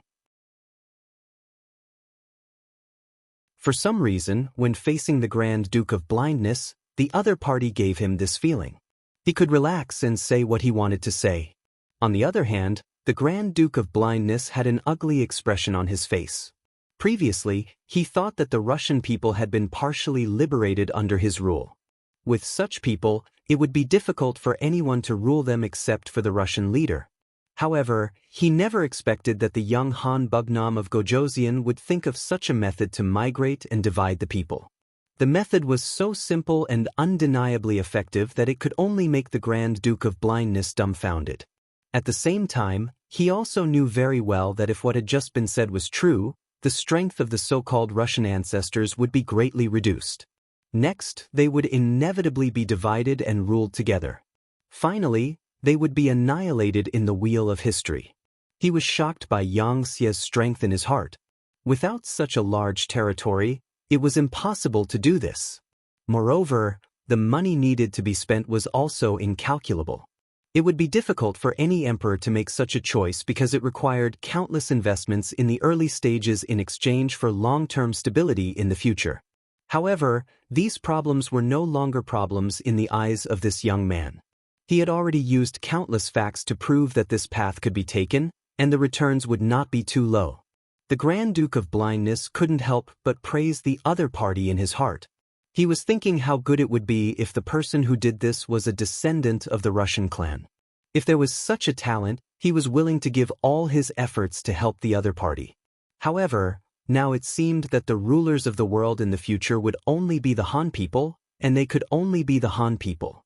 Any powerful ethnic group would be inferior in front of the Han people and would need to look up to them. While the Grand Duke of Blindness was amazed by this big move, he suddenly thought of something. His expression changed and he said, "What about my 5,000 palace guards? How are you going to deal with them? Kill them?" "As you wish, of course, I will kill them all. Not only them, but many people in the city who are unwilling to migrate, or young adult men who show a little resistance, will also die. You know, they are not a small force of opposition. If I don't deal with them, I'm afraid that during the migration process, These people will not be obedient and will create a lot of difficulties for my army. I don't want them to hurt my soldiers and the good people in the future because of a moment of kindness. Yang Chendong said with a matter-of-fact look, and then looked at the Grand Duke of Blindness, as if he would do the same if he were in the Grand Duke's shoes. The Grand Duke of Blindness sighed. At this time, he finally understood why the Han King in front of him was able to achieve such great achievements at such a young age. Naturally, he was a master who killed decisively. It was a pity that they had underestimated such a powerful opponent. If they had known this earlier, they would have put down all their prejudices and joined forces with the Golden Horde. That way, even if they were defeated, it would have taken a long time. If they were careful, it was not impossible to turn defeat into victory in the process. But everything was already history and could no longer be changed. The Grand Duke of Blindness closed his mouth tightly, with an expression that said, "You're amazing, I admit defeat, and you'll kill me quickly." "What? Do you want to die?" Seeing the faint death intent from the Grand Duke of Blindness, Yang Chendong asked with a grin. The Grand Duke of Blindness nodded honestly. "I'm old, and I've done what I should, but I still can't change the result. Now I can only die to thank the world. You're afraid of being used by me, such as using you to lure young Master Yi Fan out." Yang Chendong did not believe that, and just pointed out the other's inner thoughts. At this moment, the dying old man suddenly seemed to have recovered his youth, and the momentum of his whole body changed. When he looked at Yang Chendong, his eyes were full of killing intent. Obviously, this sentence had touched the dragon's reverse scale. "What? Did I say what's in your heart, or do you want to beg me to spare your son's life?" Yang Chendong continued to chuckle. "What do you want?"